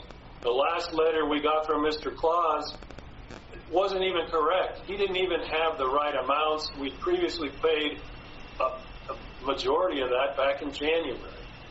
So your assignment, I believe, Commissioners, is to see whether or not you want to approve the latest contract, which is 2021, and if you want to add a clause or a proviso that we be sure to escrow some money or deposit some money to cover monthly expenses, we have no problem with talking to you about that. I don't really know why he argued, Mr. Claus, about the striker language in the statute.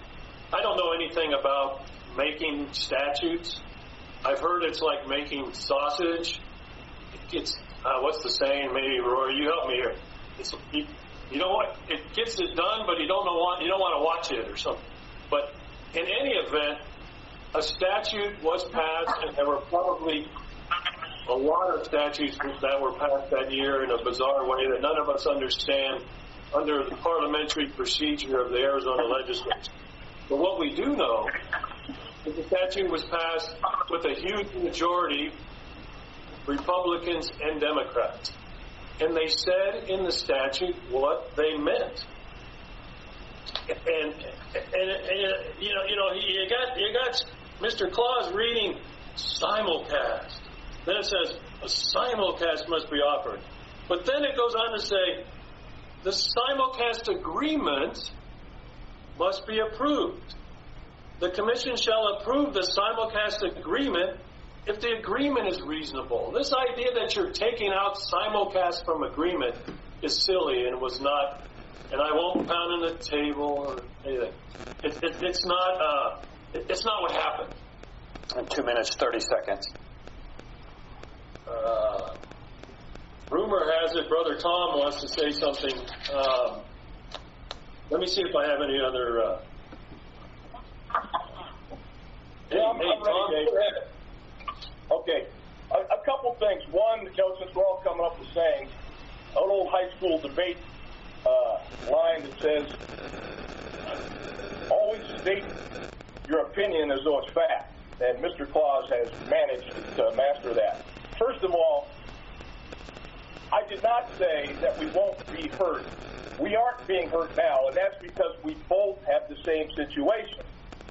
If you pass this agreement, that will mean Turf has the signal and we don't. That's the difference. Right now, we're not being hurt because we both have a level playing field. So that's an inaccurate statement. Again, if you pass this, we'll go back the way we used to be, where they had the signal and we, in essence, do not. The other thing he said was that Sport Tech said they can't do this, but they're doing it in Puerto Rico. They did not say that.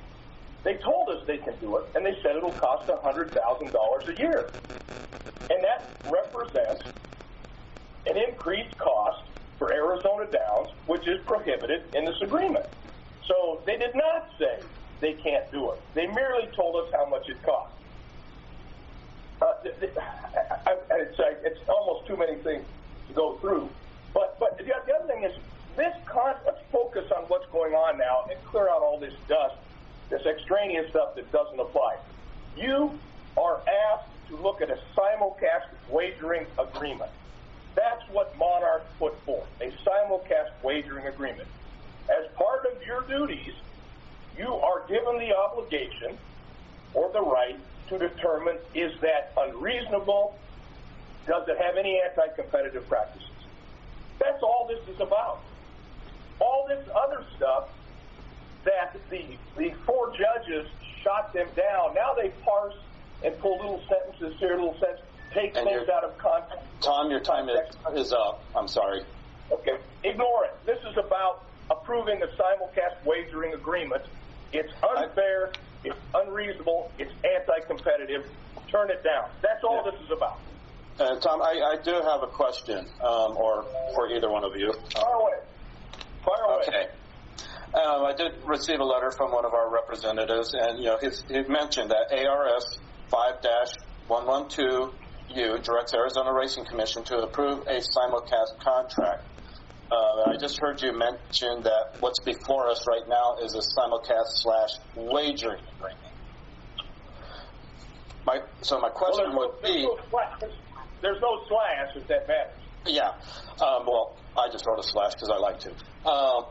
My question would be, especially with what Mr. Claus had talked about previously, if what was before us was just simulcast dealing with the signal only, no wagering included, that would come before the commission, I believe.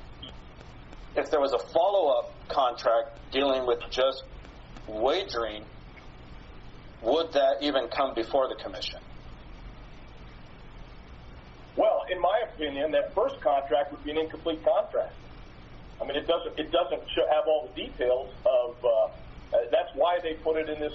I mean, if they're going to break the contracts apart, what prevents them, as I said, from saying we're going to send another contract in that stipulates what kind of bets Arizona Downs can have, and they're only win-place shows, because that's not specifically prohibited.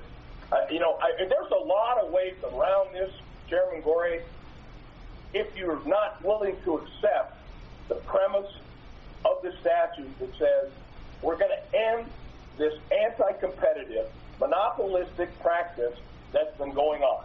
And no, we can't itemize every potential violation, but the meaning behind doing this, the purpose behind doing it, is to end that practice. They can say whatever they want. They can try, even in the judge's opinion, he warned them, do not try to contract around this decision. And that's exactly what they're trying to do. And they're liable to come up with another idea once this gets, hopefully, once you guys realize that this is a death dealt for. So anyway, does that answer your question? Yes, thank you. May I address that for just a second, Chairman? Hooray. Yes. There is an attempt to somehow separate simulcast from all of the other things that go into a simulcast wagering agreement. This isn't just a movie or a TV show of the race, because you can watch the Kentucky Derby on NBC, and you could say, oh, that's the race. But a simulcast includes a bunch more than that, and it's defined in the statute, and it's defined in the simulcast wagering agreement. There's the betting pools, there's the odds, there's the jockeys, there's the scratches, there's the information on when you have to stop betting. That's a simulcast under the Arizona law and under the agreements that you're being asked to look at. In fact, this issue came up in the Ninth Circuit when they argued that somehow the First Amendment prevented us from making them give us this simulcast. And the judges said, no, this is not a First Amendment issue. This is a business of simulcasting agreements, and it includes a ton of other things. So I believe your question and the question posed by Mr. Claus really can't be answered that way, because you cannot separate out the quote simulcast from all the other elements to the simulcast wagering agreement. Chairman Garay, both Mr. Authors have gone over time, and I've asked for just 30 seconds to address that because it is patently false. I will give you an additional couple of minutes when we get to you, and you have 4 minutes. So thank you. Tom, did you have anything more? So all I ask, Mr. Chairman, is let's focus on what the question is here. You have a contract, an agreement in front of you, and the whole issue is here: is that unreasonable? Is it anti-competitive? Don't get your eyes taken off. It's Thank you. anti-competitive, and it's unreasonable. Focus, that's the issue and the only issue. Thank you. Any questions, comments from fellow commissioners? Okay. Well, now, Scott, Mr. Claus, if you're still with us, there you are. Yes, Chairman Gray, thank you. First, I will repeat an interesting observation that was made to you just a few moments ago, that when the Commission poses a question and instead of being given an answer is instead filibustered with a bunch of hypotheticals that should tell you something.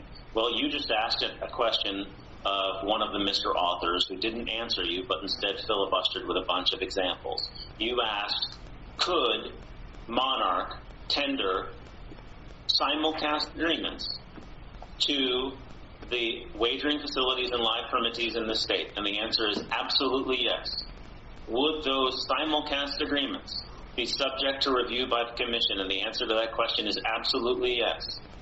Would the Commission have to review those simulcast agreements and see if the signals were being sent to each live permittee and additional wagering facility in the state on the same terms? And the answer to that question is yes. Would then a separate wagering agreement be subsumed within 5-112U? And the answer is categorically no if those wagers are interstate wagers, because Congress has told us that the answer to that question is no. That's the first thing I want to address. The second thing I want to address is something that is just flatly false. You were told that the simulcasts are defined in the agreement as including all sorts of other things, were the words that were used. Again, it is, you can look at Exhibit A, Exhibit B, or Exhibit C. Those are the Surf Paradise Agreement, Rio Park Agreement, and Arizona Downs Agreement, respectively. It doesn't matter which one you look at, because in all three contracts, simulcast is defined exactly the same way. In fact, if you look under subsection 1 of the agreement, small paragraph A, Monarch hereby grants to guests a non-exclusive license to use the Monarch content in connection with guests' wagering business.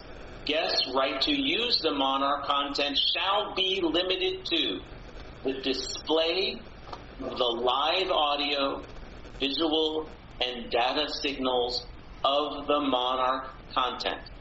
That is how they are defined in the agreements. And that is how it is defined in Arizona law. I have nothing else to add other than the statute does have clarity. The statute does only discuss simulcast signals, and Mr. Author finally admitted that the Ninth Circuit opinion did specifically ask the question whether the Arizona statute in question dealt with wagering pools, because if the Ninth Circuit answered that question in the affirmative, then it would have found that the Arizona statute was preempted by federal law. Instead, on that critical issue, the Ninth Circuit Court of Appeals answered in the negative. It had to determine, and it did determine to reach the conclusion that it reached, that ARS Section 5-112U does not contain one word and has nothing to do with wagering pools or offering access to wagering pools. And again, that's not a characterization. That's what the Ninth Circuit told us. Because, and finally, there is one more thing. You were told by the second Mr. Author that somehow we are not providing, quote, the signals, and we have not offered to provide, quote, the signals to Arizona Downs. Again, that is historically and fundamentally a falsehood. The Arizona Downs Agreement that has been tendered as Exhibit C to the Monarch brief offers to provide every single simulcast signal to Arizona Downs. that is being offered to both Turf Paradise and Riedo Park. But not just that. Not just every single signal, but every single simulcast signal, well, that's a tongue twister, on exactly the same monetary term as the other two permittees and wagering facilities. So because Monarch is doing exactly what the statute requires, we would ask that the Commission answer the only question before it. This is how I started. Answer the only question before it, which is, do these agreements and is Monarch complying with ARS Section 5-112U? The answer is the agreements do and Monarch is. Again, I'll answer any questions you have, but I'm through and I appreciate the time. Thank you. All right. I don't have any more questions, even though I wrote a whole bunch on. I don't know. Chuck, Janet, did you have any? Okay, hearing none. None for me, Mr. Chair. Oh, go ahead, sir. All right. Do want to thank Dave, Tom, Scott, and Paul for your briefs today. Not being a lawyer myself, it is just really, I think, tough looking through all this, but I do appreciate you guys taking the time to present to us and write this up for us. I do want to get to, there's a few people from the public that do want to speak regarding to this, but I have been asked if we can take a quick restroom break, and you can just blame me if you want to. So at this time, I'd like to make a motion to take a 10-minute break so we can then come back and then hear from the public regarding this. I second it. Okay. Madam Secretary, please call roll. Thank you. Sorry. Thank you. Commissioner Coolidge? Present. Commissioner Garay? Yes. Commissioner Profiter? Yes. Okay, we have a motion and a second to take a break. How long are we doing this for, sir? 10 minutes. 10 minutes. The time is 11:54, and we are recessed for a break. Click the recorder and call roll. Thank you. The time is 12:04, and we are reconvening the open session of the Arizona Racing Commission. Commission Secretary Cassie Goodwin doing roll call. Don't want your job, sir. Commissioner Coolidge. Present. Commissioner Garay. Present. Commissioner Profiter. Present. Thank you. We have a quorum, sir. It's all yours. All right, calling the meeting back to order. We have a few people from the public that have signed up to speak. I would like to give them a chance before the commission does some more deliberations regarding this issue, and I will just go down in order. Mr. Sims, are you here? Yes. I don't need to speak. Okay, thank you. The next person would be Mr. Hutton. Are you here?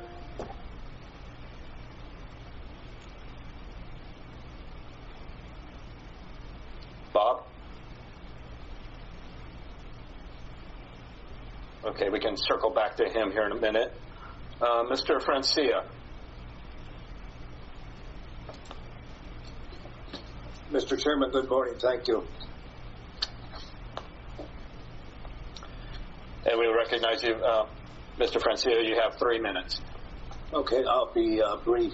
To answer a question that was brought up previously, Turf Paradise, as you know, simulcast races from all over the country.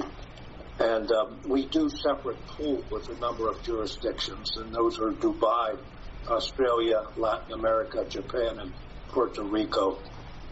To the matter at hand, because the Commission is going to move into deliberation and decision here in a moment, I call on my experience as a 8-term, 16-year mayor that when controversial issues would come before my council, we would listen to all the stakeholders, the attorneys, of course, and the public, and then the mayor and council would seek to simplify the matter before them. And in this situation, it seems to me to be pretty simple, and that is there is an applicant, in this case it is Monarch, that is requesting to send its simulcast into the state of Arizona. So the quick questions are there any laws that govern this? Are there any court rulings? Well, there's one of each. And the law, ARS 5-112U, makes mention that, yes, simulcast providers can send their races into Arizona as long as the signal is offered to all of the racetracks, and it has been offered to the 3 commercial permittees in the state. Is there any other thing that the law mentions? It mentions about fair and competitive, which refers to the rates. Is there anything it does not mention? Well, it does not mention a number of things, and one of those is commingled and separate pool wagering. And it's important because as a mayor and council or as a commission, you cannot read into legislation that which is not there. You can only deal with that is there. That brings up the second paradigm, and that is the ruling out of the Ninth Circuit Court of Appeals, which honors the law and goes out of its way to mention that this does not have anything to do with the wagering pool. It has everything to do with the simulcast provider, be it Monarch, Churchill, whoever it happens to be, offering the signal to all the commercial permittees within the state. Thank you, Mr. Chairman, for allowing me to speak. All right, thank you. We'll circle back. Mr. Hutton, are you there?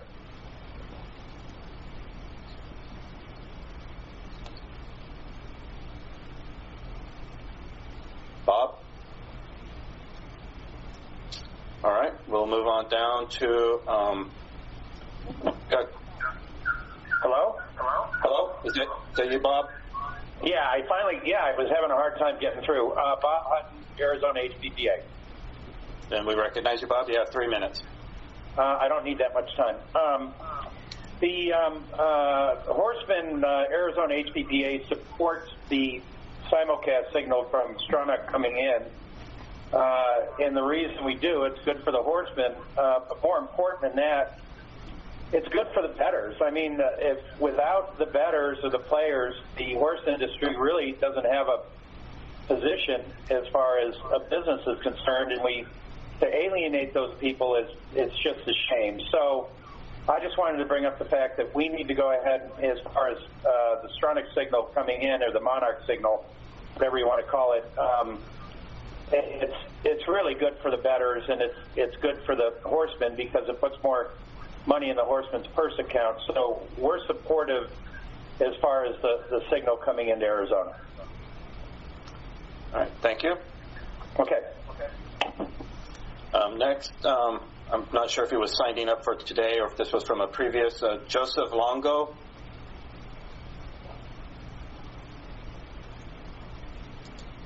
I think that was from the previous one, sir. Okay. All right. Thank you. Just check my list here. That is all that I had from the public for this item. Is there any discussion amongst the commission? Anyone feel maybe we need to go into an executive session to just talk with our council regarding what we've heard previously? Or Mr. Chair, I move to go to executive session. All right, and I think, Jana, will you second that? Okay. Madam Secretary, please call roll. Thank you. The motion is on the floor and seconded for an executive session. Commissioner Coolidge? Yes. Commissioner Garay? Yes. Commissioner Profiter? Thank you. That motion's been made and seconded, and we are going to recess to go into an executive session, and the time is 12:11 p.m. Thank you very much. We'll be back with you shortly. Ready. Thank you. The following is the second open session of the 681st Arizona Racing Commission meeting being held via Google Meets on November 12, 2020. This Commission Secretary Cassie Goodwin, with permission from the Chair, I will go ahead and do the roll call. Commissioner Coolidge? Present. Commissioner Garay? Present. Commissioner Profiter? Present. Thank you. It's 12:54, sir. It's your call. All right. Thank you. I will start off. I'm looking at the agenda, and for this item, it was the proposed simulcast agreements, but as I'm looking at the statute here, is that we are on the executed, and I believe we do only have one executed contract that is before us, and that would be the contract between Turf Paradise and Monarch. Is that correct?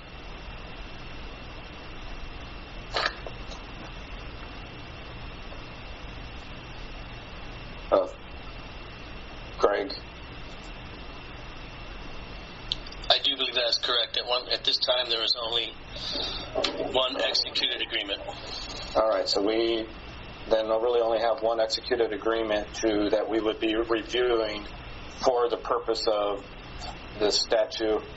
I'm drawing a blank now on the statute. I should know it by heart by now, but I think I'm drawing a blank on statute 112 or 5-112U. All right, so I will I will shut up now for a few minutes and turn the floor over to my fellow commissioners if they have any discussions they would like to start off with. Mr. Chair, is anyone from the HPPA still on? Mr. Hutton, Leroy, are you there?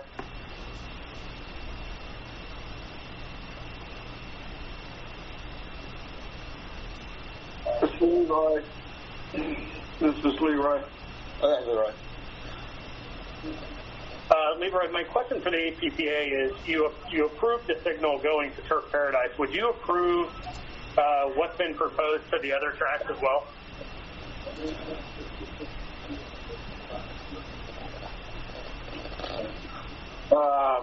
That would be a board decision. I would have to give board approval on that question. That's not something I can make a decision on. But as of right now, we do have the HPPA's approval for the Monarch and Turf, correct? That is, like I said, that has not been presented to the board. I would have to get board approval. I don't know what the decision of the board would be.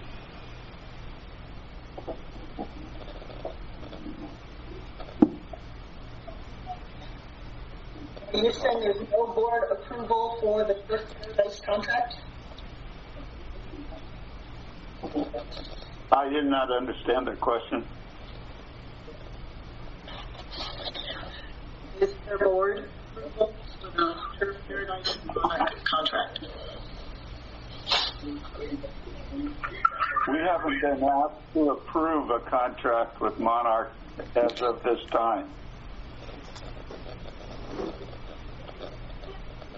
Yeah.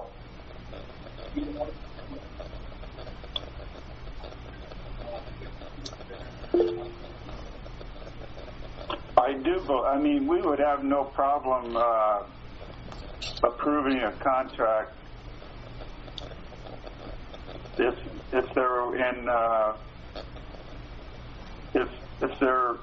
in the agreement of the law and if the commission approves them. I don't believe that board would have a problem approving them. But like I said, I would have to ask the board. I don't have that authority. The foundation of my question rests on whether the horsemen agree with the expansion of the signal to the racetracks as a whole. And you were quite vocal in the beginning when this went to the legislature about supporting Arizona Downs. Now that this agreement has been extended to them and their off-track betting, what is your thought moving forward there? Well, I think Mr. Hutton addressed that we would like to see the Monarch signal in the state of Arizona. It has affected our purses and it has affected the horse players. We've soured a lot of horse players by not having that signal. We would like to see that signal. So then HPPA would agree with what's been proposed? We would agree with the Monarch signal. Okay.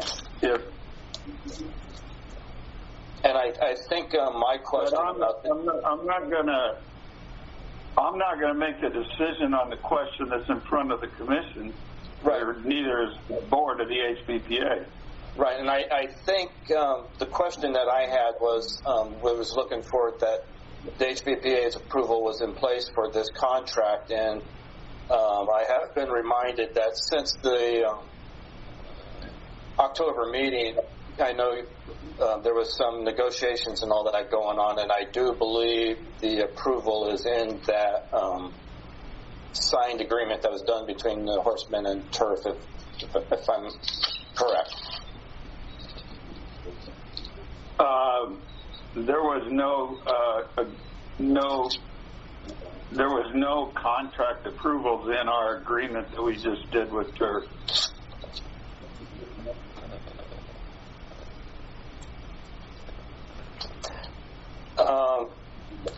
Mr. Francia, are you still there?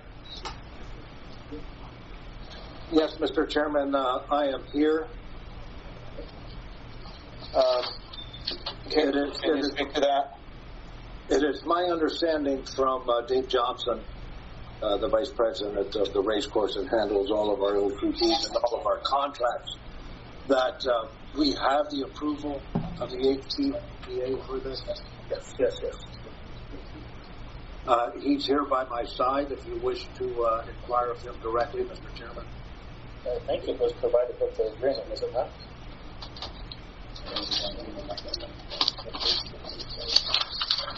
Well, I mean, I know that there was an agreement, but I don't know if I've seen or if the commission.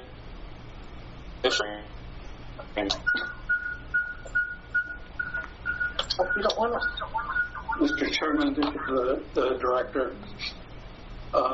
Regarding the settlement agreement to run the live race meet under Section 13, what it says is AHBPA agrees to be supportive of the Monarch simulcast agreement by informing the commission that the Monarch simulcast signals are good for the horsemen and the state. HBPA wanted to do simulcast agreement approval separate from this agreement.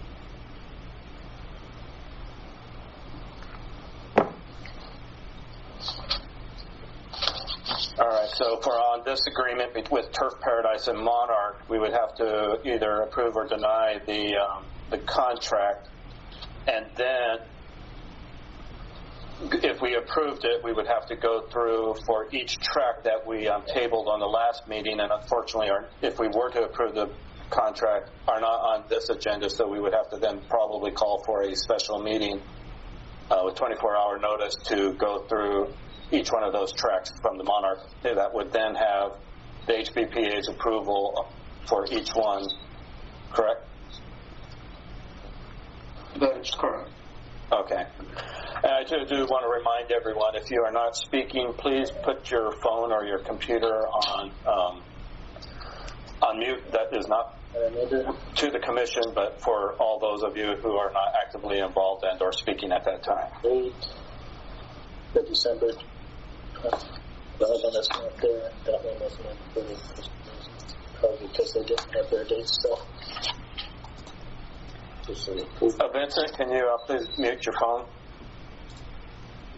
Only to say I'm going to email something over to Mr. Castillas that verifies each approval, but I'm muting my phone right now.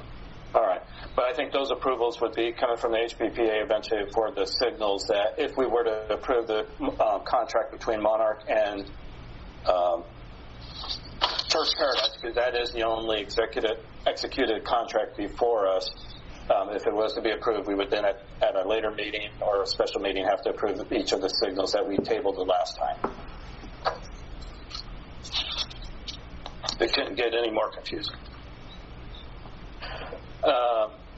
Is there any comments, discussion, questions, whatever from fellow commissioners regarding the contract between Turf Paradise and Monarch?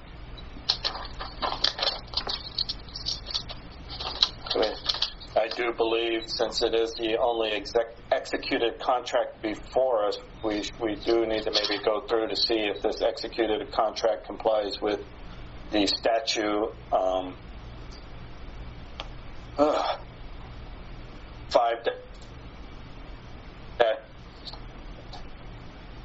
I agree. I'm sorry, would you please restate that, because you were breaking up on this end and all I got was Ms. Proctor saying I agree. I was just stating that I do believe the only executed contract we have before us is that between Monarch and that we should look at the contract and discuss whether this contract is compliant with Statute 5-112U. Was that the right statute, or did I get it wrong? No, that's the correct statute. Thank you.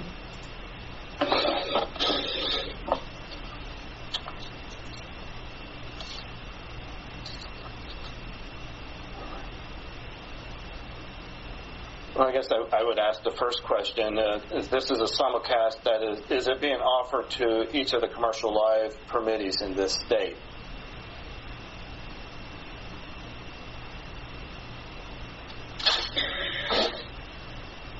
It seemed to me by the Commission Proctor, by the definition of Monarch, I feel they are doing that. My thought was, since no other simulcast track we have approved has ever split the signal, doesn't seem the same to me.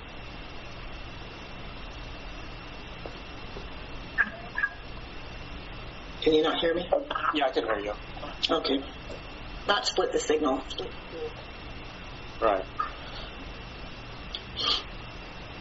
I mean, I hear you on that. Myself, when I kind of look at the statute, and I kind of see it as the simulcast is being offered to all the permittees.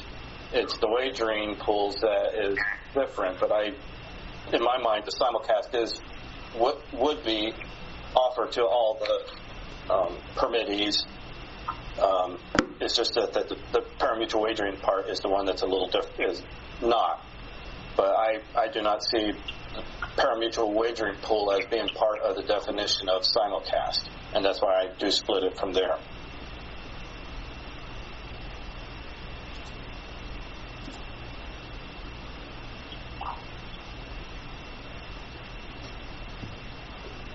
And I guess then the next question I would have from my fellow commissioners would be, and again, it's the only one executed contract that is before us, is it reasonable to comply within the requirements of this subsection per the statute? Chairman, this is Tom Osborne. Can I answer that question you just asked? Right, the commission, we are having deliberations amongst ourselves, so I'm sorry I cannot take anyone from the floor right now. I understand.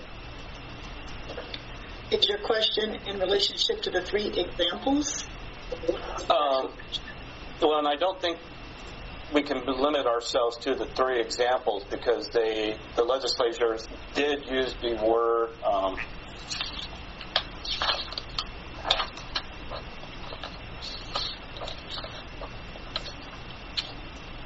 includes. So they do have the word, or the letter S after includes. So it's includes. So it's not limited to just those 3 items that they do have in the statute.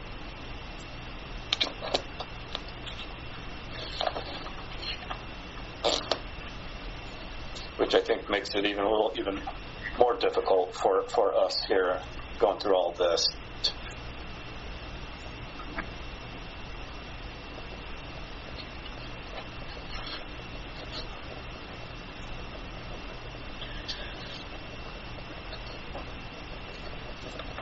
I don't mean to leave you out there hanging.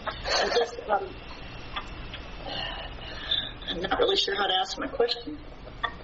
So this original, I don't know if I can put it up here, but this original Monarch went to court because why? If it did not include gaming or wagering, and why are we voting on something as a Gaming Commission if it doesn't include it? I'm a little confused.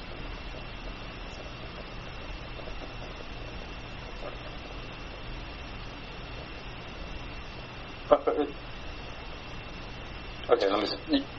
The contract. Well, we really only have one executed contract before us to consider. Oh, yeah, okay. That executed contract does contain simulcasting and also the wagering pool. To approve this contract is not approved, wouldn't it be contingent on us approving other executed contracts? It wouldn't stand alone. And yeah, see, that's another thing that kind of throws me off with this legislation is we are to look at only executed agreements. We don't have an executed agreement from Arizona Downs, and I understand why they haven't signed it, but if we don't have an executed agreement, we don't have anything to look at on behalf of them. We only have the Turf Paradise contract.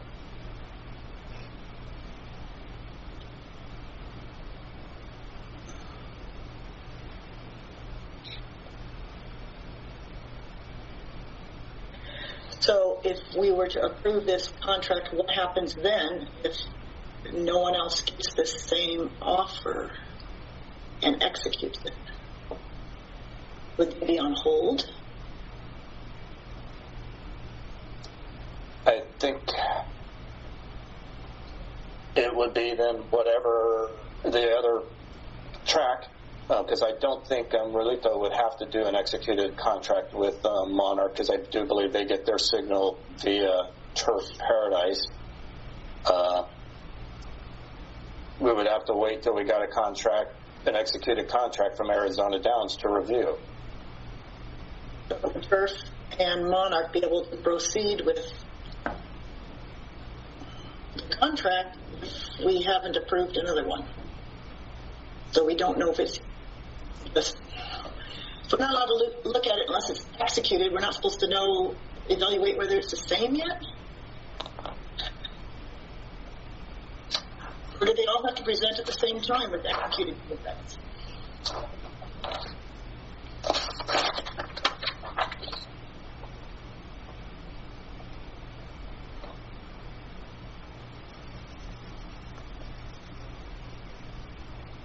Yeah, I'm just reading that each simulcast agreement executed pursuant to this subsection is subject to approval by the Commission.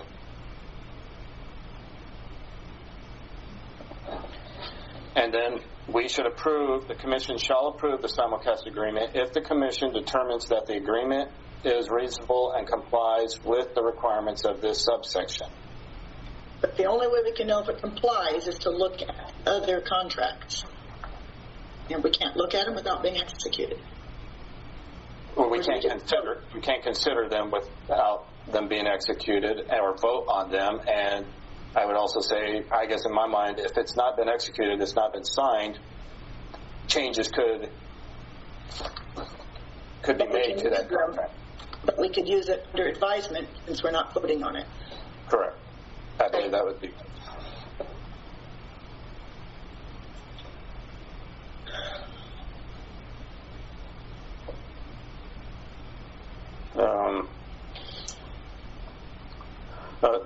Chuck, what are your thoughts?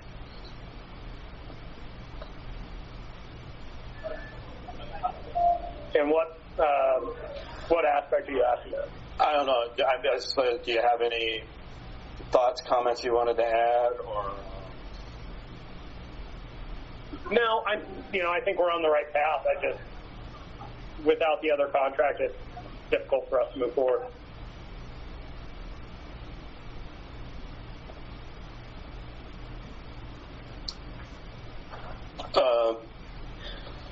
But if they have a contract we don't like, we're never going to see an executed contract or be able to compare. So is there someone from the Gaming Commission who can speak to that?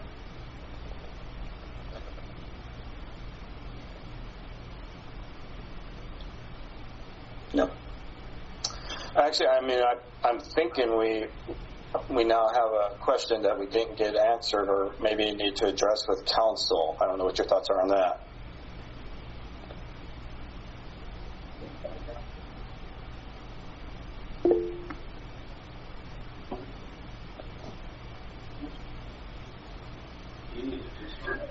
I'm thinking we might need to ask him that specific question in executive session. Is that a motion to move into executive session? I can go.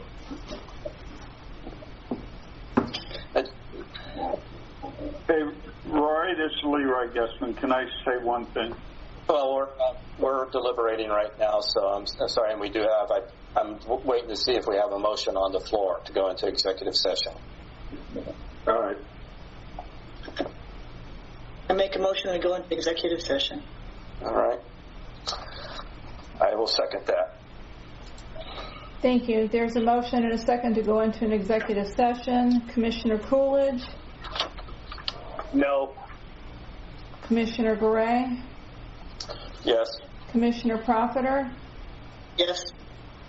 Based on the tallies 2-1, the motion carries to go into executive session. So the time is 1:16 p.m. and the second open session is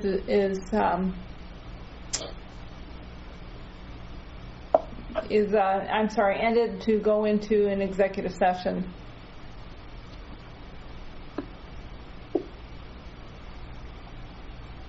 Commissioners, thank you.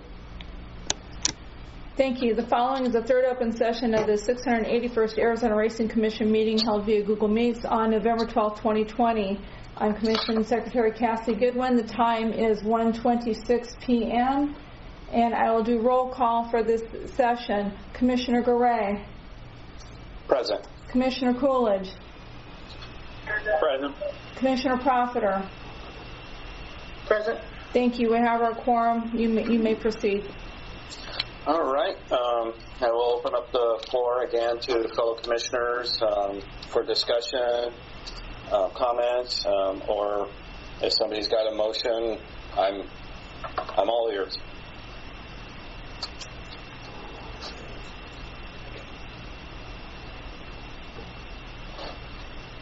Make a motion that we vote on the contract of First Paradise and Monarch. Are you not ready for that? Is that to just take a vote to approve or to deny? I make a motion that we vote. I don't know how should I phrase it?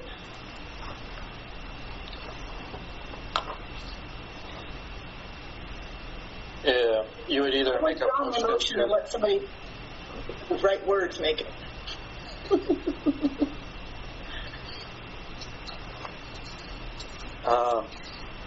Mr. Chairman, this is the Director. I think you guys have to have further discussion to evaluate 5112U prior to making your vote. Thank you. All right, thank you. For 51U, 51U, no, it's 5112U. We need to look at well, first of all, is there any charge of excessive or unreasonable fees on this?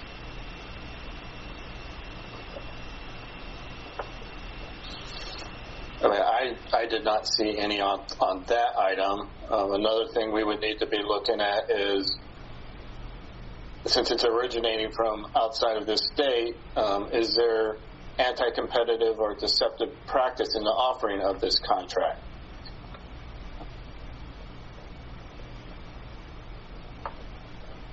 And I would look to the fellow too to say what your thoughts are on that regarding this contract.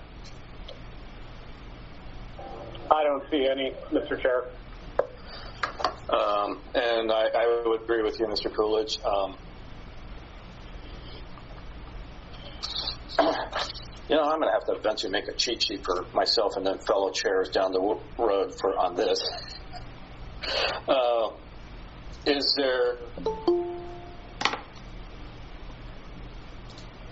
I mean, I don't see that there's any artificially inflating prices. I'm not seeing the anti-competitive or deceptive practice in this contract, and I believe the contract is reasonable and complies with the requirements in this subsection.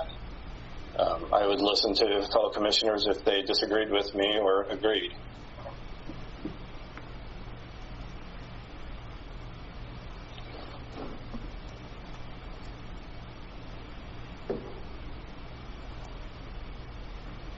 So now I don't even know if anyone agrees or disagrees with me. So you're saying within this contract itself, you do not see any anti-competitive, what you're saying? Anti-competitive or deceptive practices in its offering. In this contract? Yeah. Correct.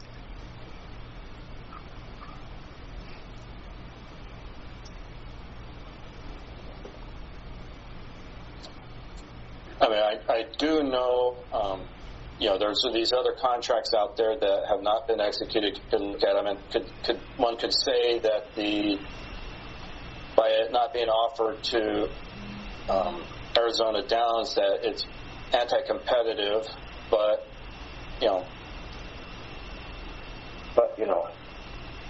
Pardon me? Whoever that is, could you please mute your phone? Thank you. So if you're anti-competitive, it's at this contract only. No. But if you look at it in comparison to all the other information we have, I have concerns.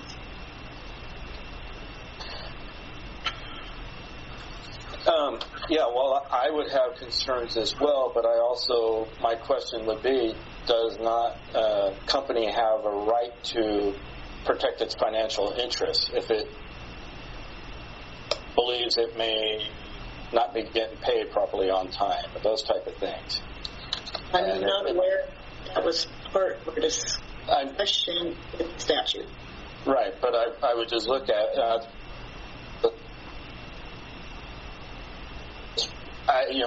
I would just say it's not, and it would be reasonable that they might say, we're going to withhold this until you can prove you can run a full season and or pay your bills on time.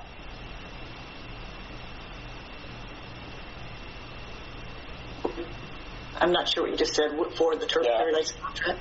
Not the Turf Paradise contract, but if it was the Arizona Downs contract. And I may be just babbling because I'm just trying to get some discussion going here. And I would like to hear from others because I don't want to be the only one talking. Well, I have concern across the board between the two contracts for anti-competitive or deceptive.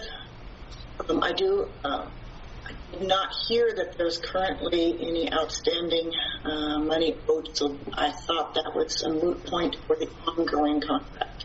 But I am not sure about that. Yeah.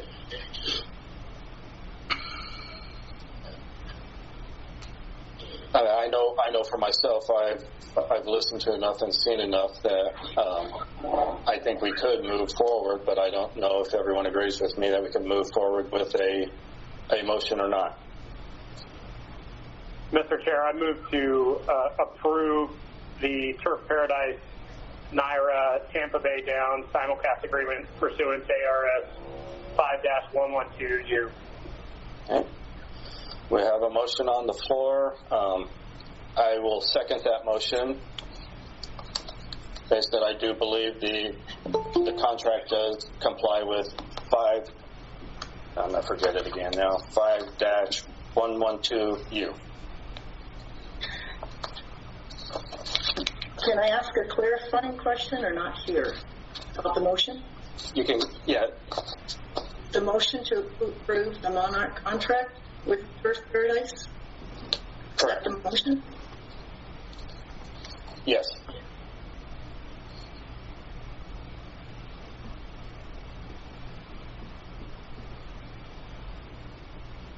Did you have something else, or can we move to? Oh, we only listed those 5 tracks. He only listed those 5 tracks. I didn't know if it was a separate, just the simulcast. Well, I mean, I think just for clarification, those tracks since they are not on our agenda and they would need to be itemized on our agenda, we would have to have those on either a special meeting, which requires 24-hour notice, and or the next meeting. And I don't think we would want to wait till the next meeting, as some of those tracks are currently running. So the motion would be to just here it comes. Tucson Downs, Turf Paradise. Direct. Commissioner Garay, if I may just ask a clarifying question. You are, and Commissioner Coolidge, you are requesting a motion to approve the contract between TP Racing LLP and Monarch Contract Management LLC, correct? That is my understanding. Okay. Correct. That's how I'm reading it on the agenda. Okay. Okay, is there any further questions, clarifications, discussion? Hearing none, Madam Secretary, could you please call roll?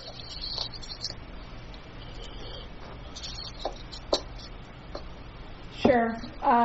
Commissioner Coolidge? Yes. Commissioner Garay? Yes. Commissioner Profiter? No. Okay, based on a 2-to-1, the motion carries. Okay. Thank you. The next item on the agenda, wow, we finally get to move on to something else, is C3, continuing discussion on OTB operation and what constitutes an emergency. And I think this was also, we had asked for some clarification and follow-up from the department, or were we directing that at you, Kelly? Sorry, just was getting the paperwork buried under everything else. It was directed my way. Okay. And so I can certainly proceed if you are prepared. Madam Counsel, you have the floor. Thank you, Commissioner. Your question was regarding 5112E, which has the provision in an emergency and on a showing a good cause by a permittee, the Commission may grant an exception to the minimum racing day requirements of subsection C and D of this section. And as you are aware, in C and D, it has a certain number of minimum races that each permittee in a population base has to run unless they get pre-authorization from the Horsemen's group to run lesser dates. I just want to put this out there that I am not delving into whether COVID is determined an emergency, a pandemic. That is not my purview. That is strictly the Commission's realm as to how it wants to look at, if at all, the issue of COVID. And this is my advice. This is not a formal or informal opinion from the Attorney General's office.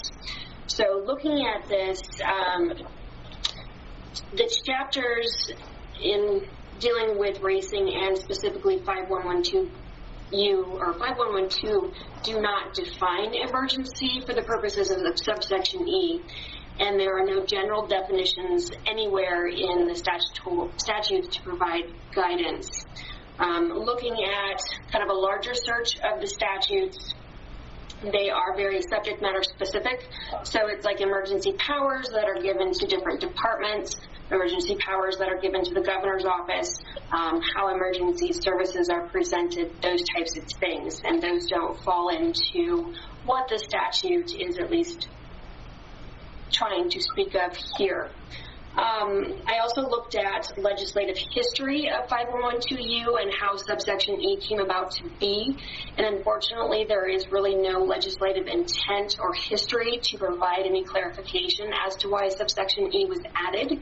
I would note that it was specifically first off put into the bill aimed at Greyhound tracks, and then after an amendment in the Senate, it was put in the statute to deal with both horse and Greyhound tracks. So I couldn't find anything else as to why that was added. Case law does allow, if there is no statutory definition, to look to plan So Black's Law Dictionary provides an emergency as including a sudden and serious event or an unforeseen change in circumstances that calls for immediate action to avert, control, or remedy harm.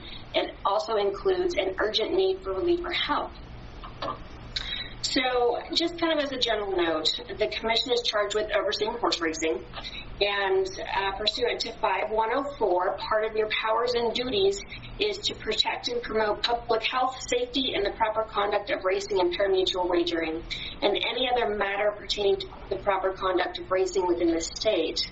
So with that directive, it should be read overall when the Commission is looking to interpret and enforce or use a statute.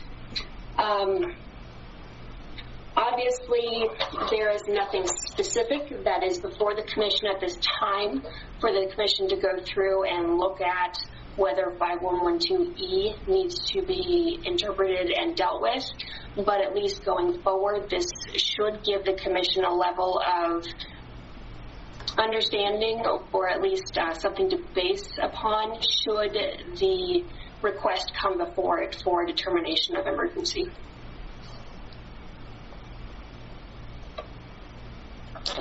Appreciate all the research there. Are there other questions concerning 5112E? Okay. All right, thank you. I will mute my phone. Thank you.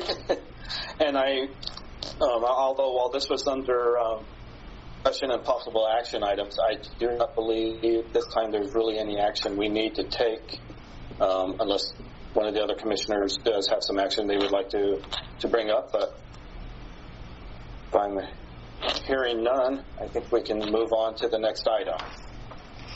Okay. Thank you, Kelly. Next item is C4, letters to senators and representatives regarding Horse Racing Integrity Act and federal oversight of horse racing. I do believe it was in the last meeting, October meeting. We had a great presentation on this, and I know that there is a lot of concerns. I had some concerns, and I believe there even in the department there's some concerns, but I know there are a lot of concerns from our members, HBPA, and I just wanted to see if it would be appropriate and if we should direct the department to write up a letter that we could then send to our Arizona senators and representatives in D.C., and I'll open up the floor for discussion.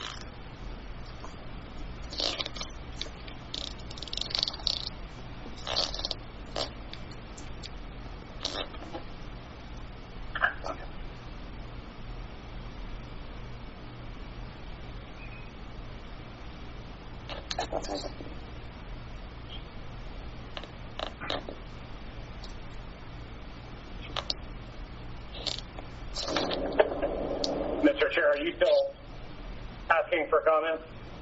Yes. I couldn't agree more and support it fully, and I'm more than happy to spend any time to make sure that we push that forward. All right, so would that be now we're directing the department to work on writing a letter for us to review and then possible signature to send to our representatives and senators? Absolutely. All right. That will be taken care of, Mr. Chairman. All right, thank you, Mr. Casillas. Okay, we can move on to the next item.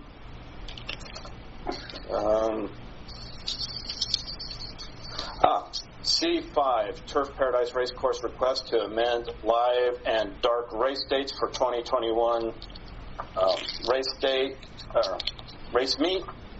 There's a, I don't even know where I had it here before me.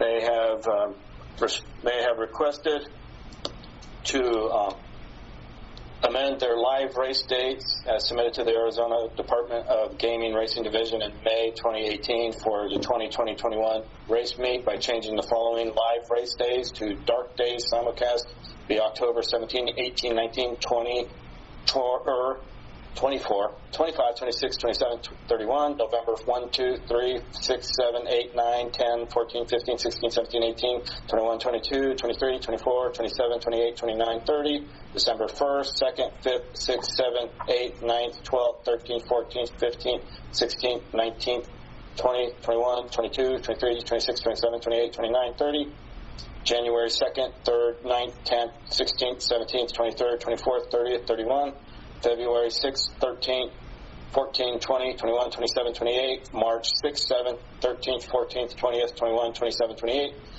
April 3rd, 10th, 11th, 17th, 18th, 24th, 25th, 26th, and May 2nd.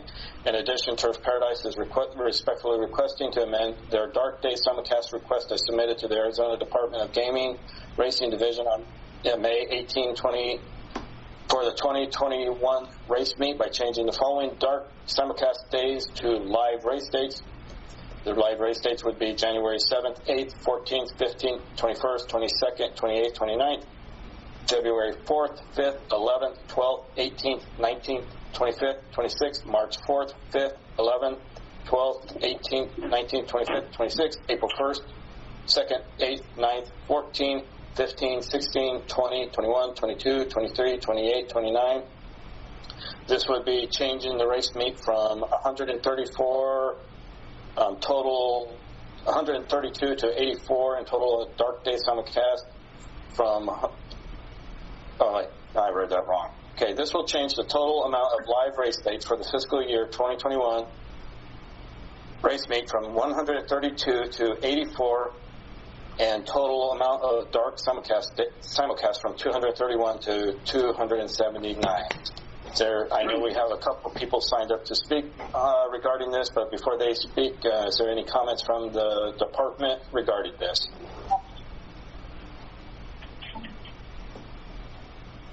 Greg, did you have anything or? No comment. All right, thank you. I will then call upon. Let me just make sure we're going in order here. Actually, Vince, you're the only one I think signed up for C5. Thank you, Mr. Chairman. Turf Paradise is good unless the commission has questions. Okay. Just for my fellow commissioners, it's been, I think, a couple of weeks now. I went out with Greg Stiles, and we walked around, toured the backside with Mr. Francia. And, I know there's a lot of work to be done. I'm confident, Vincent, you'll be able to get the job done and get the season ready if approved. Is there any questions, comments from the commission regarding this item? You get approved.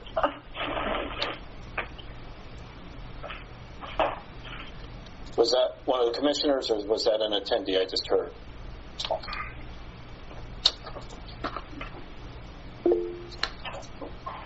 That was an attendee, but there is a question: how many proposed race dates are in that? And I believe is it like 8? I'm sorry. Go ahead. 84, I believe. But Vincent, can you answer that? Confirming 84 live dates, Mr. Chairman. All right, thank you.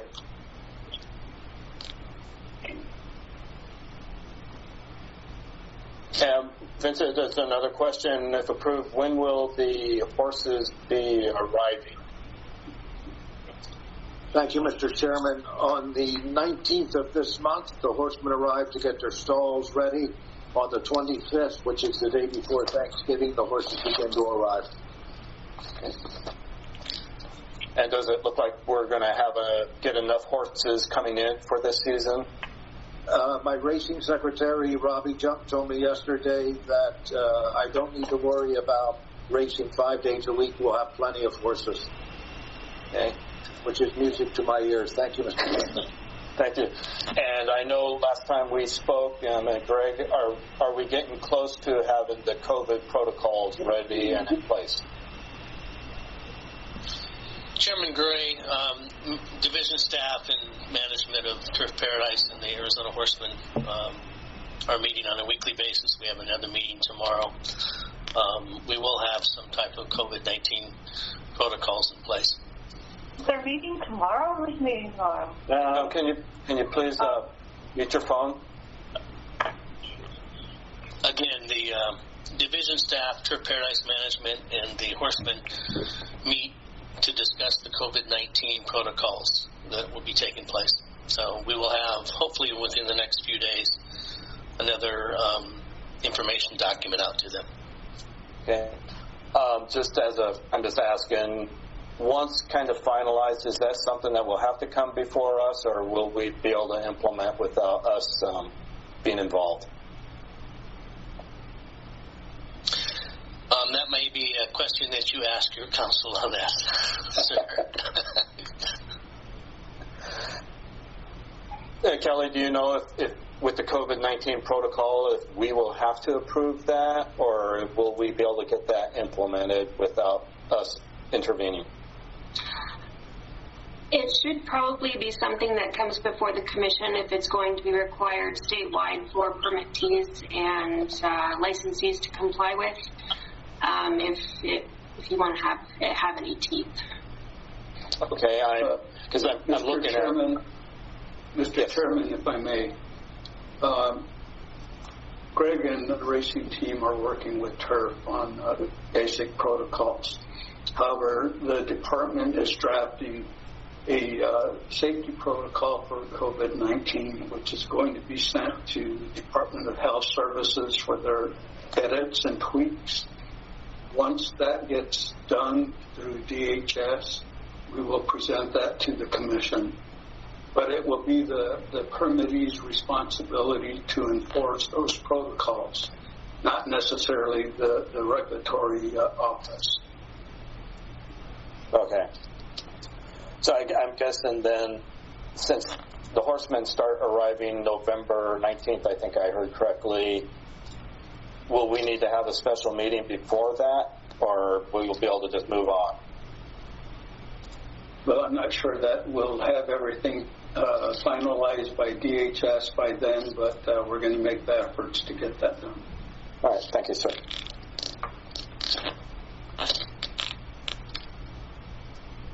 All right. So, okay, yeah, we're back on the race dates. So is there any comments, questions, concerns from fellow commissioners regarding item C5, the Turf Paradise Racecourse request to amend their live and dark days for the 2020-21 race meet?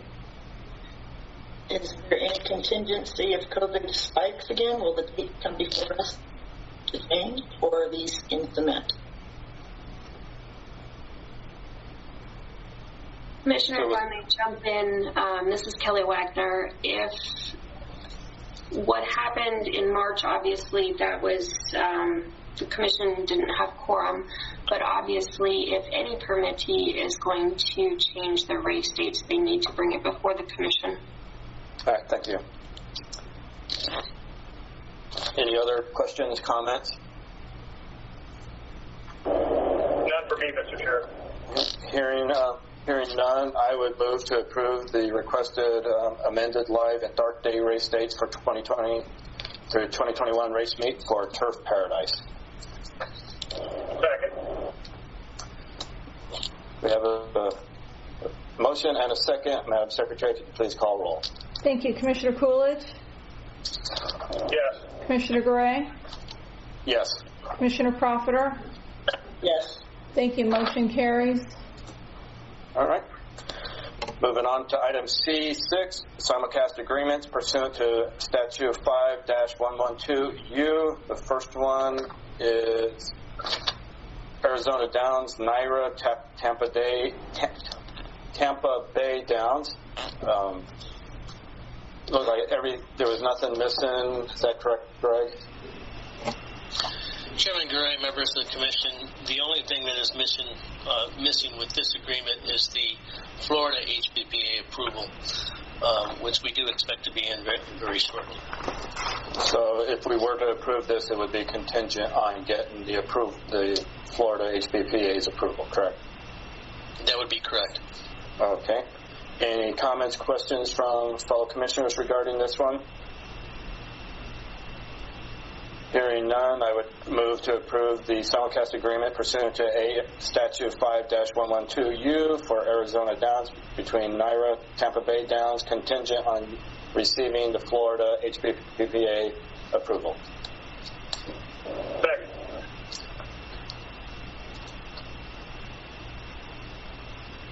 Madam Secretary. Thank you. Commissioner Coolidge? Yes. Commissioner Gray? Yes. Commissioner Profiter? Yes. Thank you. That simulcast agreement has been approved. All right. The next one would be item C6, simulcast agreement pursuant to Statute 5-112U between Turf Paradise and NYRA, Tampa Bay Downs. And I believe this was also the same situation, Greg. We're waiting on Florida's HPPA's approval. Yes, Chairman Gray, members of the Commission, that is correct. All right. Thank you. Any comments, questions regarding this? Hearing none, I would move to approve pursuant to Statute 5-112U, the agreement between Turf Paradise and NYRA, Tampa Bay Downs, contingent on receiving the approval from the Florida HPPA. Thank you. We have a motion. We have a second. Commissioner Coolidge? Yes. Commissioner Gray? Yes. Commissioner Profiter? Yes. That motion carries.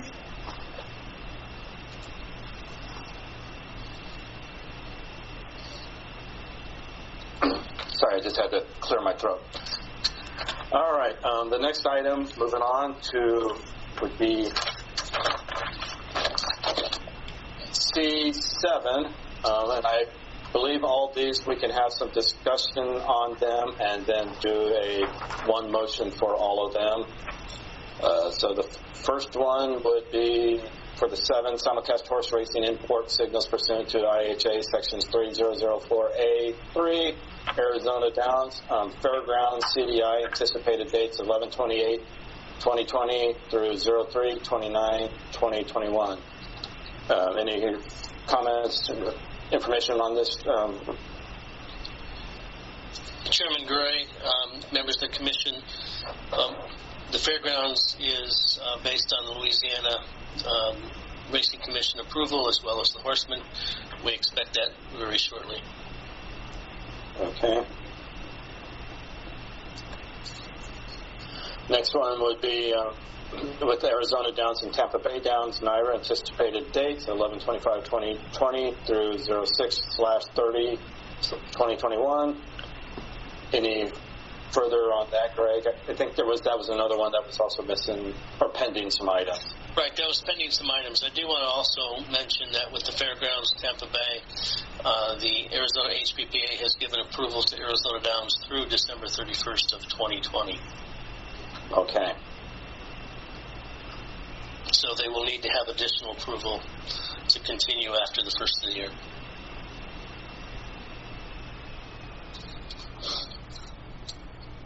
Would that be then one that they should bring back to us at a later, once they get approval, bring to us, or we can put a contingency on this one too? And I'm actually now looking at this, it's like we're going to have a lot of contingencies to state here.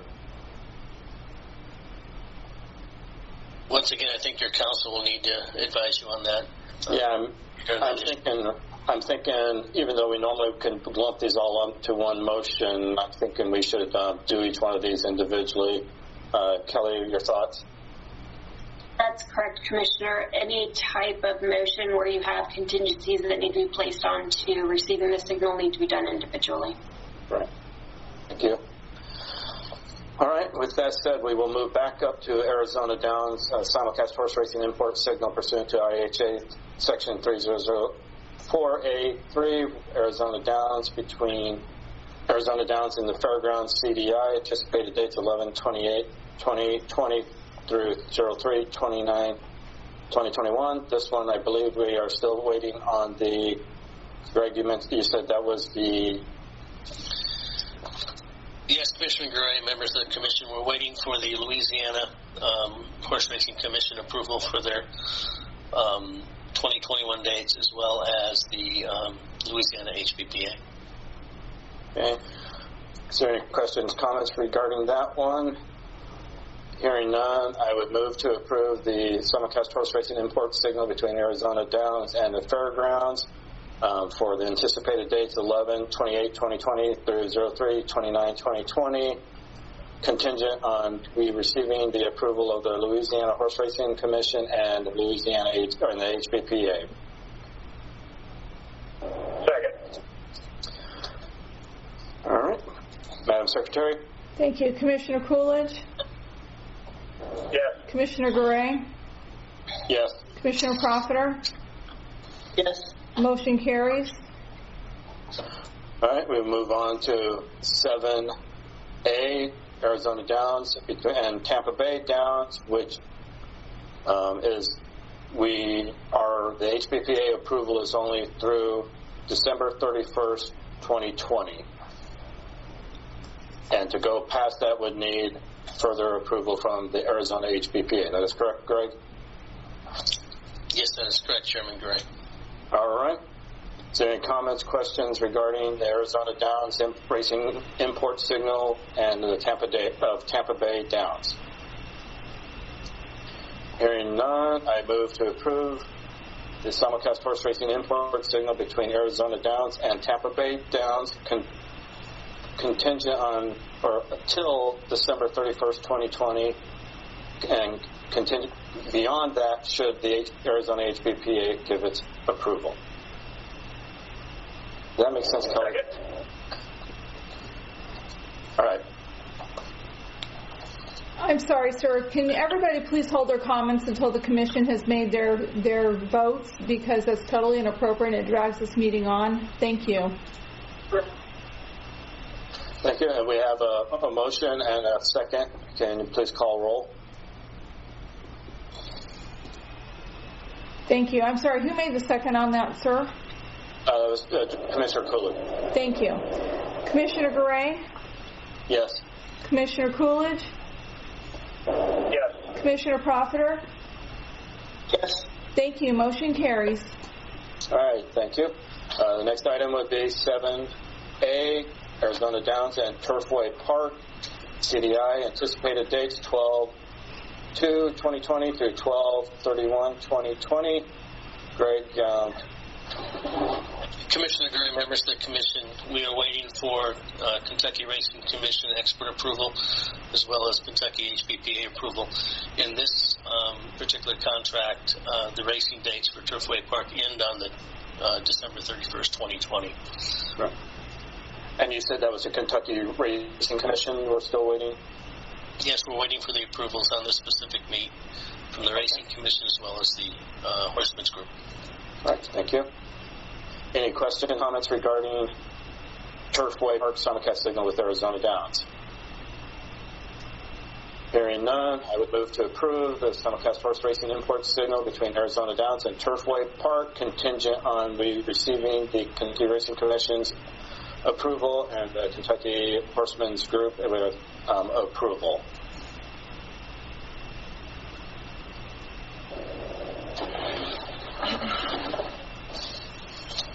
Is there a second on approving this one? Second. Okay. Thank you. I'll give that to Commissioner Coolidge. Commissioner Garay? Yes. Commissioner Coolidge? Yes. Commissioner Profiter? Yes. Okay, that also carries. All right, thank you. Next item is 7B, Turf Paradise. The first one up, it would be number 1, Fairgrounds. CDI anticipated dates 11/11/2020 through 03/29/2021. Greg, any? Commissioner Gray, members of the Commission, much like the ones before, we are still waiting for Louisiana Racing Commission approval for the export of this meet, as well as the Louisiana Horsemen's Group. We anticipate that coming in quickly. All right. Any comments, questions from fellow commissioners on the Fairgrounds and Turf Paradise? Hearing none, I would then move to approve the simulcast horse racing import signal between Turf Paradise and Fairgrounds, contingent on us receiving the Louisiana Racing Commission and the Louisiana Horsemen's Group's approval on this item.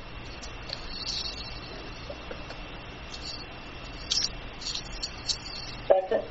Okay. Thank you. Commissioner Coolidge? Yes. Commissioner Gray? Yes. Commissioner Profiter? Yes. Okay, that motion's been approved. Carries. All right. Thank you. Next item is 7B, Turf Paradise and Tampa Bay Downs. NYRA anticipated dates, 11/25/2020 through 6/30/2021. I believe, Greg, that we do not have the issue of December 31st, 2020 on this item. Chairman Gray, members of the Commission, that is correct. I do believe through the agreement that was signed with the HPPA and Turf Paradise for the live racing meet that the approvals will continue into 2021. All right, thank you. And everything else is in order from what I could see. Any comments, questions from the Commission regarding Turf Paradise and Tampa Bay Downs? Hearing none, I would then make a motion to approve the simulcast horse racing import signal between Turf Paradise and Tampa Bay Downs. Second.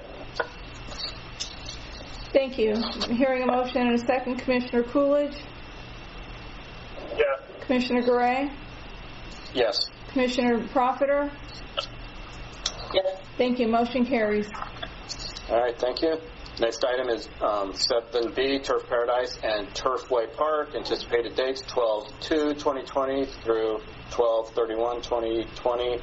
I believe that would be the same thing, Greg. We are waiting on the Kentucky Racing Commission and the Kentucky Horsemen's Group. Chairman Gray, that would be correct. Okay. Any comments, questions regarding Turf Paradise and Turfway Park? Hearing none, I would then make a motion to approve the simulcast horse racing import signal between Turf Paradise and Turfway Park, contingent on us receiving the Kentucky Racing Commission and HPPA approval. They're approved. Thank you. Having heard a motion and a second, Commissioner Coolidge? Yes. Commissioner Gray? Yes. Commissioner Profiter? Yes. Okay, that signal has been approved contingent on the Kentucky and Racing Commission and HBPA's approval. Thank you. All right. Thank you. Next item is 8, American Greyhound Racing simulcast import signal. Greg, did you have anything on that? Chairman Gray, members of the Commission, American Greyhound Racing has petitioned you to approve a contract between a simulcast provider called Sports Information Services Limited, which provides signals from Europe, UK, and I think Ireland as well for dog racing. They've petitioned certainly the Commission to approve that agreement and to start having imports of this signal. All right. And just for my fellow commissioners, probably we're looking at what we're now calling the cheat sheet, and you would have seen that there's no approval from what might be like a HBPA. Arizona, we no longer have an Arizona Greyhound Racing Association, and since live racing ended a few years ago, in fact, the Arizona Greyhound Racing Association watches my greyhounds when my wife and I are away from home. With that, I would, are you still with us, Aaron? I would like to address the Commission. Yes, Mr. Chairman, can you hear me? Yes, we can. Yeah, I'm here for any questions that the Commission has, but leave it up to you guys if you decide you need me. Well, Mr. Chairman, if I may. Yes. This is the Director. I just want to bring to the attention of the Commission that simulcasting is for interstate simulcast. The statute or rules do not give authority to approve simulcast that comes in from out of country. I know previously, years before, the Commission has granted approval to these signals, but I just want to make you aware that statute or rules do not provide that explicit authority to approve these. So if you want to direct the agency, the division, to try to get rule changes, it'd probably be easier than statute change. And if you want to approve this, this is up to you, but I just wanted to bring that to your attention that it's interstate simulcast. Well, I guess my question would be, because I know in years past, and I don't know if we still are, we carried the signal from Caliente, which is in another country. So I'm guessing confused as to why all of a sudden now we can't have a signal from outside another country when we have been doing it and may be doing it right now. Well, to answer your question is it was approved previously years before. However, I just wanted to bring to your attention that there's nothing in the rules or statute that provide the commission the authority to grant those approvals. So if you want to continue, that's your choice. But I just wanted to put it on your radar. All right. So what changed that allowed it to be approved years ago and now we don't have that approval? Nothing really changed. It was just brought to my attention, which I had some legal research done on it regarding statute and rule, and I was informed that we did not have that explicit authority to grant those approvals. But because they were done in the past, and we didn't have any problems, complications with them, it's up to the commission to decide whether you want to continue granting those approvals. Okay. Aaron, did you have anything to add? Sure. Can you hear me again, Mr. Chairman? Yes. Yeah. So to respond to Director Casillas, we did start Caliente October 1st of 2019.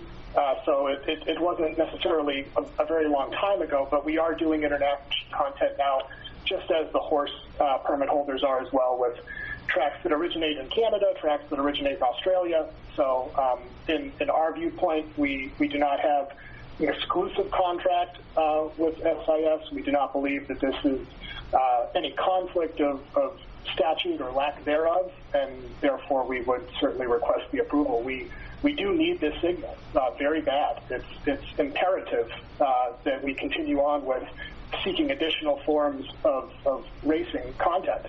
Just starting next month, December 5th, one of our premier tracks, Jacksonville, will be ending forever. And at the end of December of 2020, we will lose all of Florida forever. So make no mistake, this is a very important decision for the lifeblood of Greyhound simulcasting racing in this state. And I would imagine that Tucson Greyhound Park will similarly petition you to approve the signal as well once they have a contract with them. And, of course, we're in support of that. Right. And I think, Aaron, just to follow up with Jacksonville closing on December 5th, there will be two others or possibly more tracks being finalized December 31st. Is that correct? That's correct. Palm Beach, Derby Lane will also cease racing at the end of next month. Okay. Just to put it in perspective, Mr. Chairman, in 2018 we had 63 available signals per week. Heading into 2021, we're going to have 22 signals available per week to wager on. Without the United Kingdom, you can subtract 5 from that. So, again, just trying to explain to the group just how important this is for our business to continue, and real jobs are at stake. Let me just ask maybe a different question. What do we know about their regulatory? Do we know if they have good regulations regarding Greyhound racing? Is the question directed towards me, Mr. Chairman? Yes. Sure. So, from what I can speak of on Sports Information Services, they have 8 different tracks that are regulated. And they essentially have started bringing the signal into the U.S. As of last week. It is in West Virginia. It is in Florida. These are coming in with a common, what they call E-pool. So all of the wagers will be generated here in the U.S. and will be commingled here in the U.S. only. They will not be sent to the United Kingdom. They will not be, sent overseas. So just again, these wagers are coming in through Sport Tech and through our hub, United Tote. So if there's any question about the authenticity of these wagers, they are legitimate, and there will be, of course, audited records available, just like any other track that originates in the U.S. Right. And maybe my question might be more, too, for Greg. Do we know if this country, whether these tracks are, their regulatory bodies, are they members of like RCI or the, I think there might be a global RCI? Chairman Gray, members of the commission, I have to check and research on that. I'm not familiar with this services or the European dog racetracks. Okay. Is there any questions, comments from other commissioners regarding this?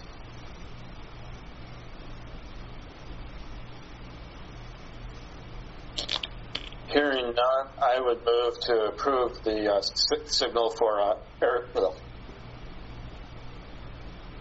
Phoenix Greyhound Park, contingent on we find out that the racetracks to be provided are under appropriate regulatory bodies. I'll second that, Mr. Chair. I just wanted to clarify, Greg, will you know what to do with hearing my motion? Chairman Gray, yes, I will. Thank you. All right, thank you. All right, we have a motion and a second. Madam Secretary, can you please call roll? Thank you. Commissioner Coolidge? Yes. Commissioner Gray? Yes. Commissioner Profiter? Yes. Okay, that motion carries. All right. Thank you. The next one is item 7-9, Turf Paradise request for approval of off-track betting facility Craft Republic Brewery in Tucson. Greg? Yes, Chairman Gray, members of the commission, this has been a request that's been sitting out now for quite a few months. Turf Paradise has requested and have provided paperwork for Craft Republic Brewery down in Tucson. All the paperwork is in order. I had a member of our staff go down last week and look at the location. He was very satisfied with the spaciousness of the location. And at this time, we have done the research. The proper licensing is in order. I do believe that the OTB is going to be a few more weeks away from being open, so that'll give us additional time to license any off-track betting manager of the location as well. So at this point in time, all paperwork seems to be in order. Any questions, comments from fellow commissioners regarding Turf Paradise request for approval of off-track betting facility Craft Republic Brewery? Hearing none, I would move to approve the Turf Paradise request for approval of the off-track betting facility Craft Republic Brewery in Tucson, Arizona. Second.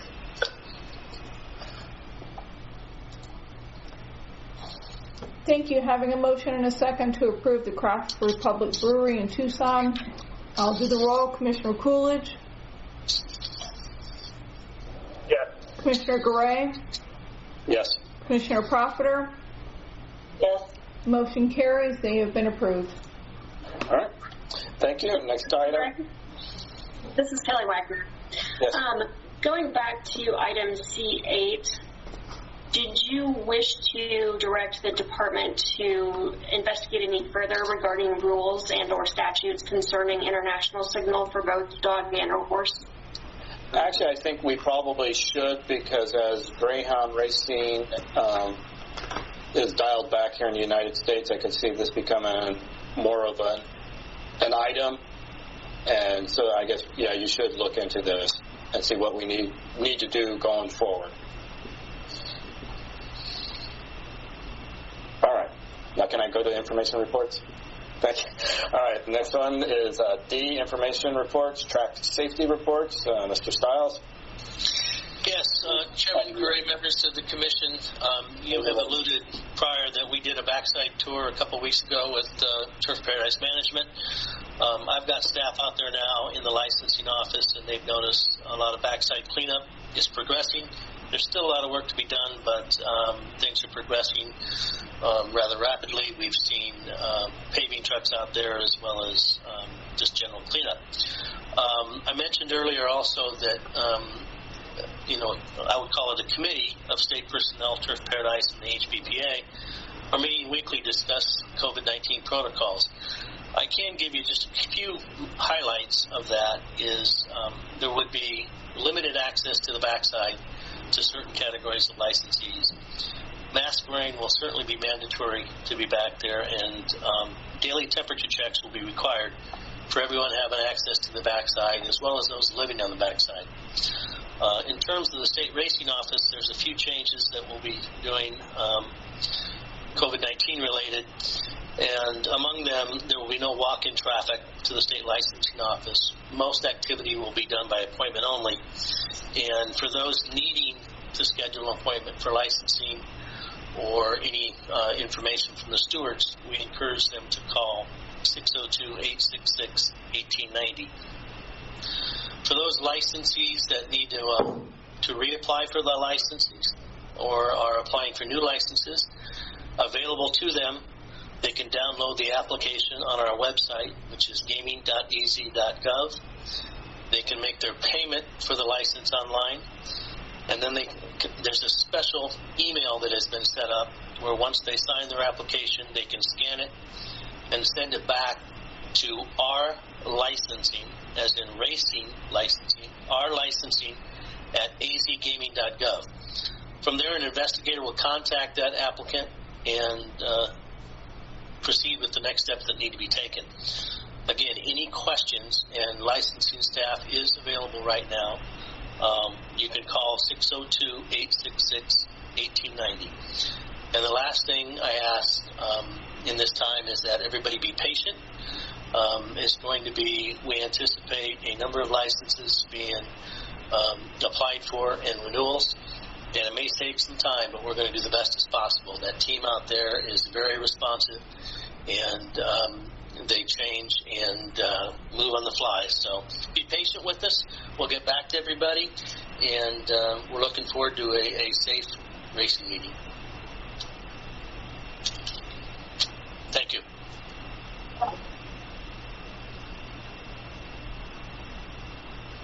Thank you, Mr. Stiles. Any questions from the fellow commissioners?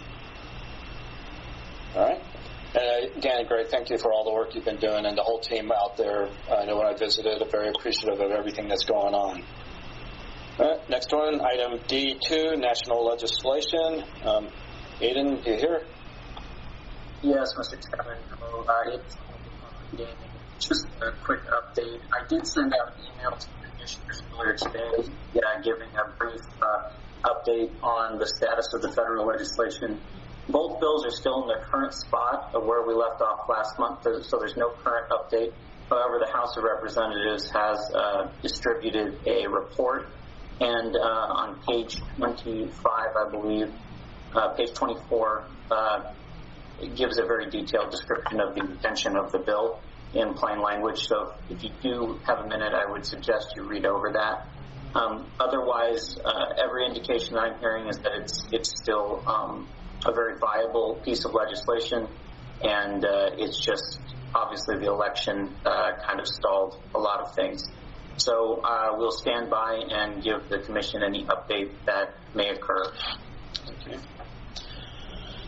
Is there any anticipation on when they might, I know with the election and all that, I'm guessing now they'd probably maybe wait for new members to be coming in. Any anticipation when they might bring it back up? That's, Mr. Chair, that's possible.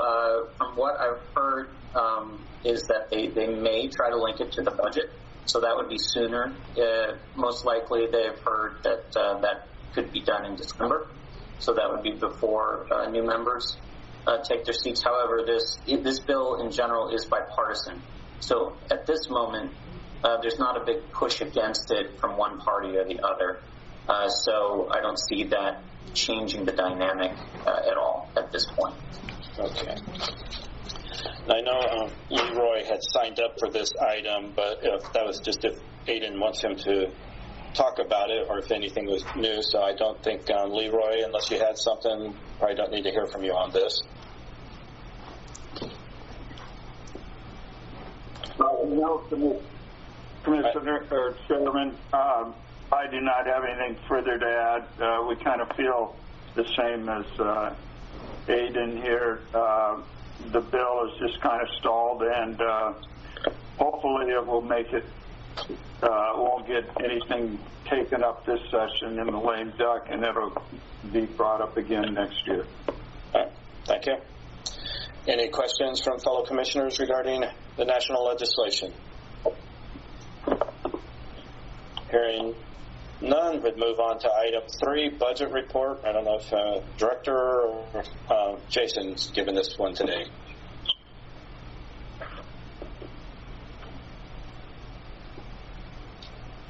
Well, it doesn't appear that Jason is present, but I believe that the budget is still in good standing.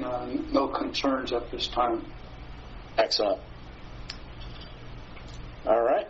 Any questions, comments for the Director regarding the budget? And it's good to hear that no issues, even with the tough year that we've all been going through. It's great managing our resources. Next item then would be permittee reports, not to exceed 3 minutes, so we will go to American Greyhound Racing. Mr. Chairman, can you hear me again? Yes, we can.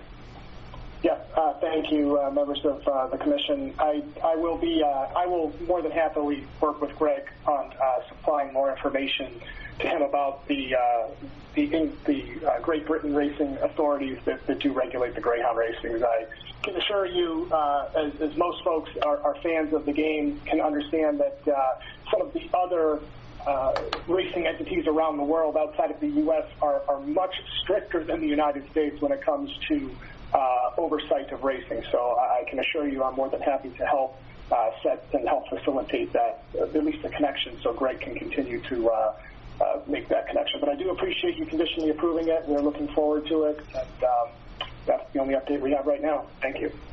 All right, thank you. Arizona Downs.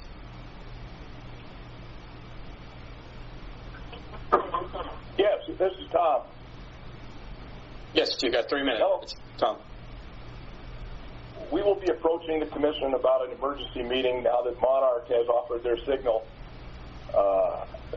to both permittees, but in an it's not anti-competitive. It's unreasonable, and so as soon as I would ask that question: how soon can we get a meeting, an emergency meeting? They're in violation of the statute.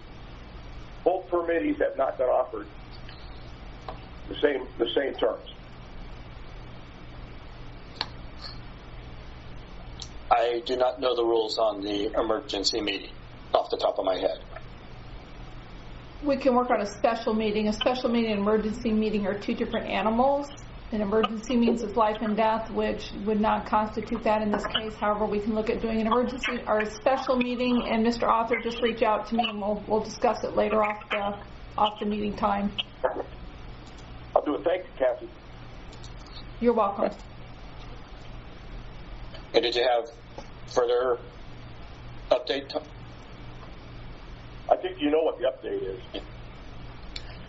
All right. Moving on then to county fairs.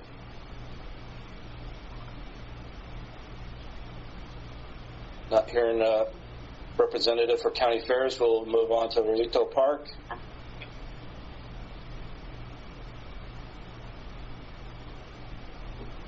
Not hearing anyone. Then move on to Tucson Greyhound Park.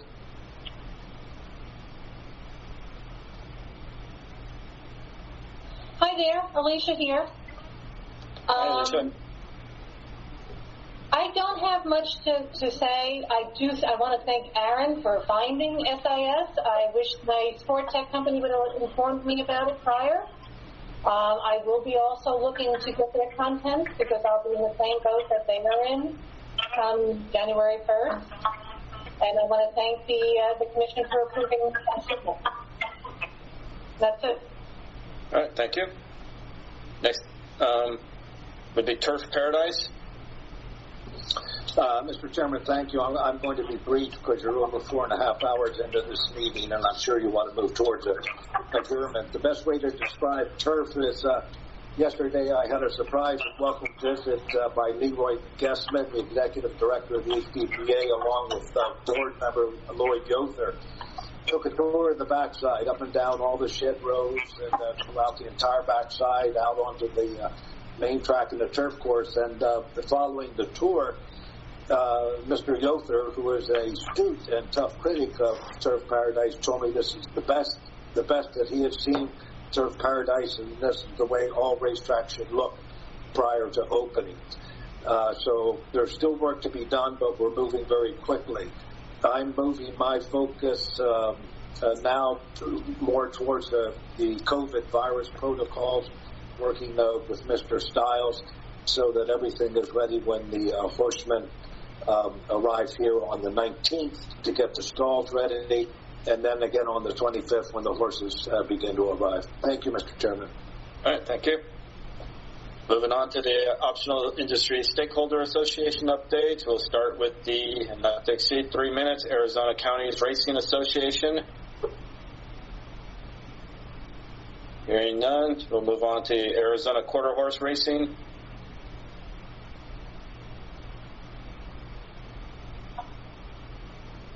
I thought I saw her earlier. Can move on to Arizona Thoroughbred Breeders Association.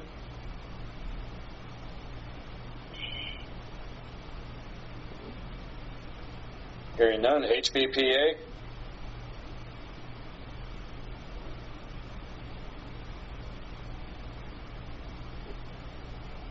Hearing none, Jockeys Guild. Good afternoon, Chairman Gorey, members of the commission. All right, this is Carol here. Probably around, if you went at 11 or 11:30, that'd probably be good. Yeah. Western Region for the Jockeys Guild. Yes, go ahead. You have the floor. Well, I'm just glad that Turf Paradise is taking the proper actions and getting the racetrack in order. I've talked to my guild representatives, and they're seeing a lot of action, and I'm glad they're in the process of making as safe as they can the racetrack and the turf course when they resume racing. So I'm just happy in that aspect. And I'll make myself available to Greg Steele if I can be of any help in any way with the protocols.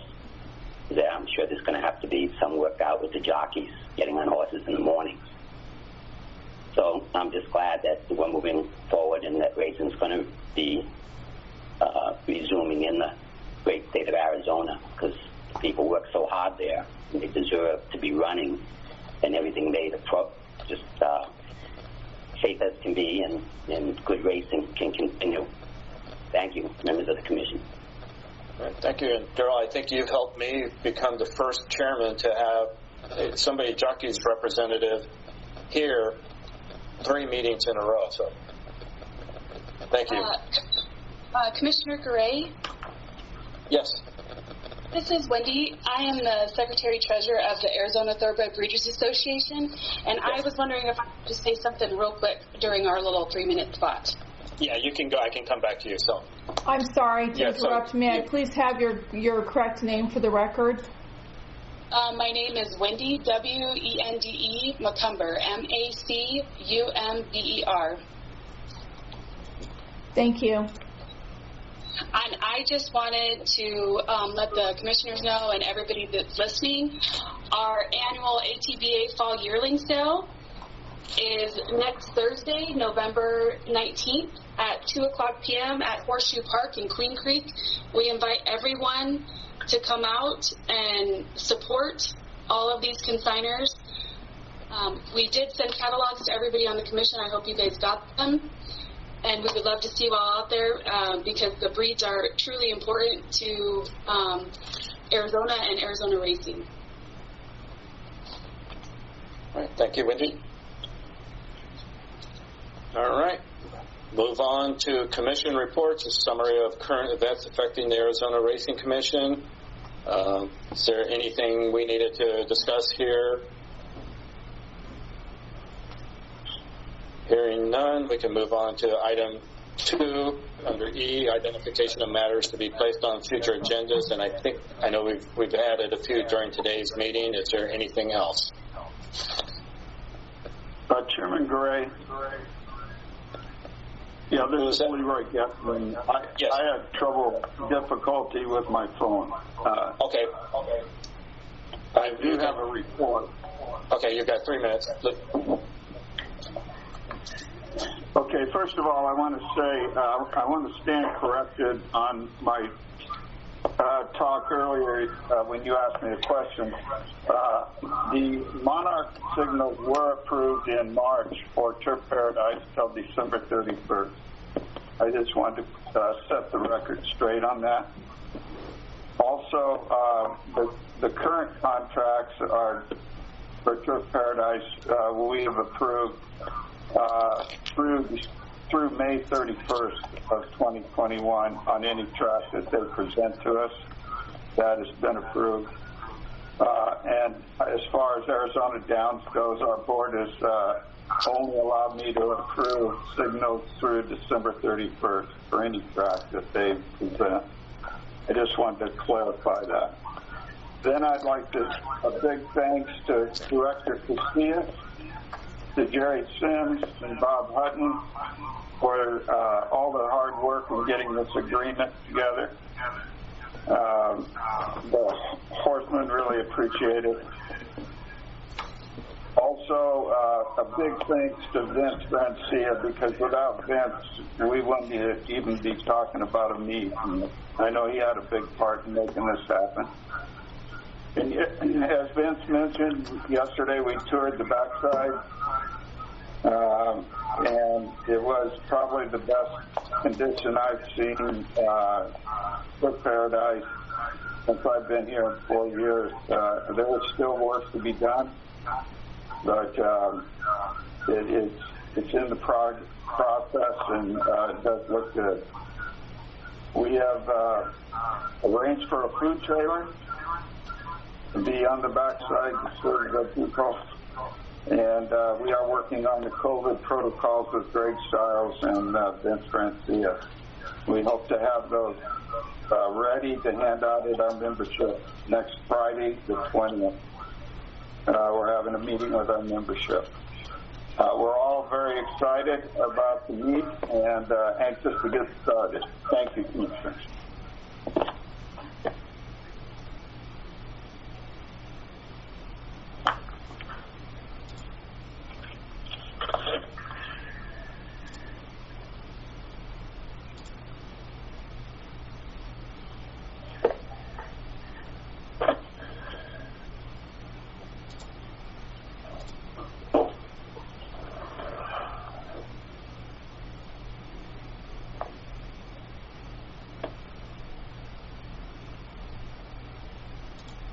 You need to unmute Mr. Garay. All right. Should have told me earlier. Just moving on to call to the public. I was looking for Mr. Thomas Andra. Yes, right here, Thomas Andra. Thank you for a few minutes. Thoroughbred horse race owner, and someone whose only interest is in seeing the promotion of the sport within the state and nationally. I'm a little late on this, and I apologize, but I appreciate the opportunity to have a say. In this arrangement between Monarch and Arizona Downs, these are two companies. They're businesses. Their job is to make money. I don't quite understand how that's going to take place under this arrangement if it goes forward, because the consequence, intended or not, is to provide a disincentive to the betting public.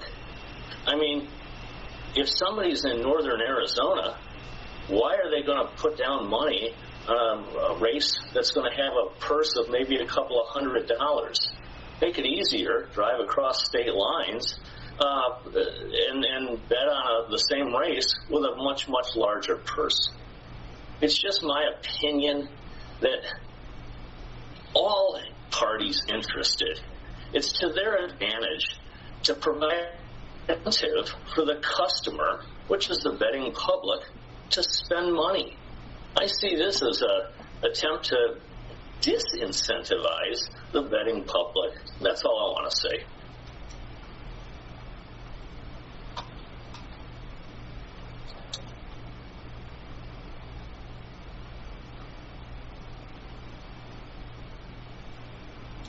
You need to unmute again, sir. Sorry. Been a long day. Now we'll move on to announcements. The next regular scheduled commission meeting will be 10 a.m. on Thursday, December 20, most likely right here in this same electronic meeting room. So look forward to seeing all of you there and also hearing reports about the horses arriving and what's going on there at Turf Paradise. The next item is adjournment. I would entertain a motion to adjourn. Commissioner? Motion to.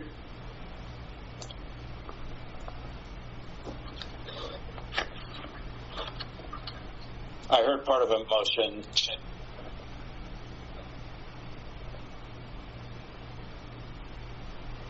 Motion to adjourn. Second. Thank you. Hearing a motion by Commissioner Profiter and a second by Commissioner Coolidge. Goodwin will take the roll call. Commissioner Coolidge? Yes. Commissioner Garay? Yes. Commissioner Profiter? Yes. Thank you. It is 2:40. This meeting is adjourned. Thank you. And please, people, log out of this meeting.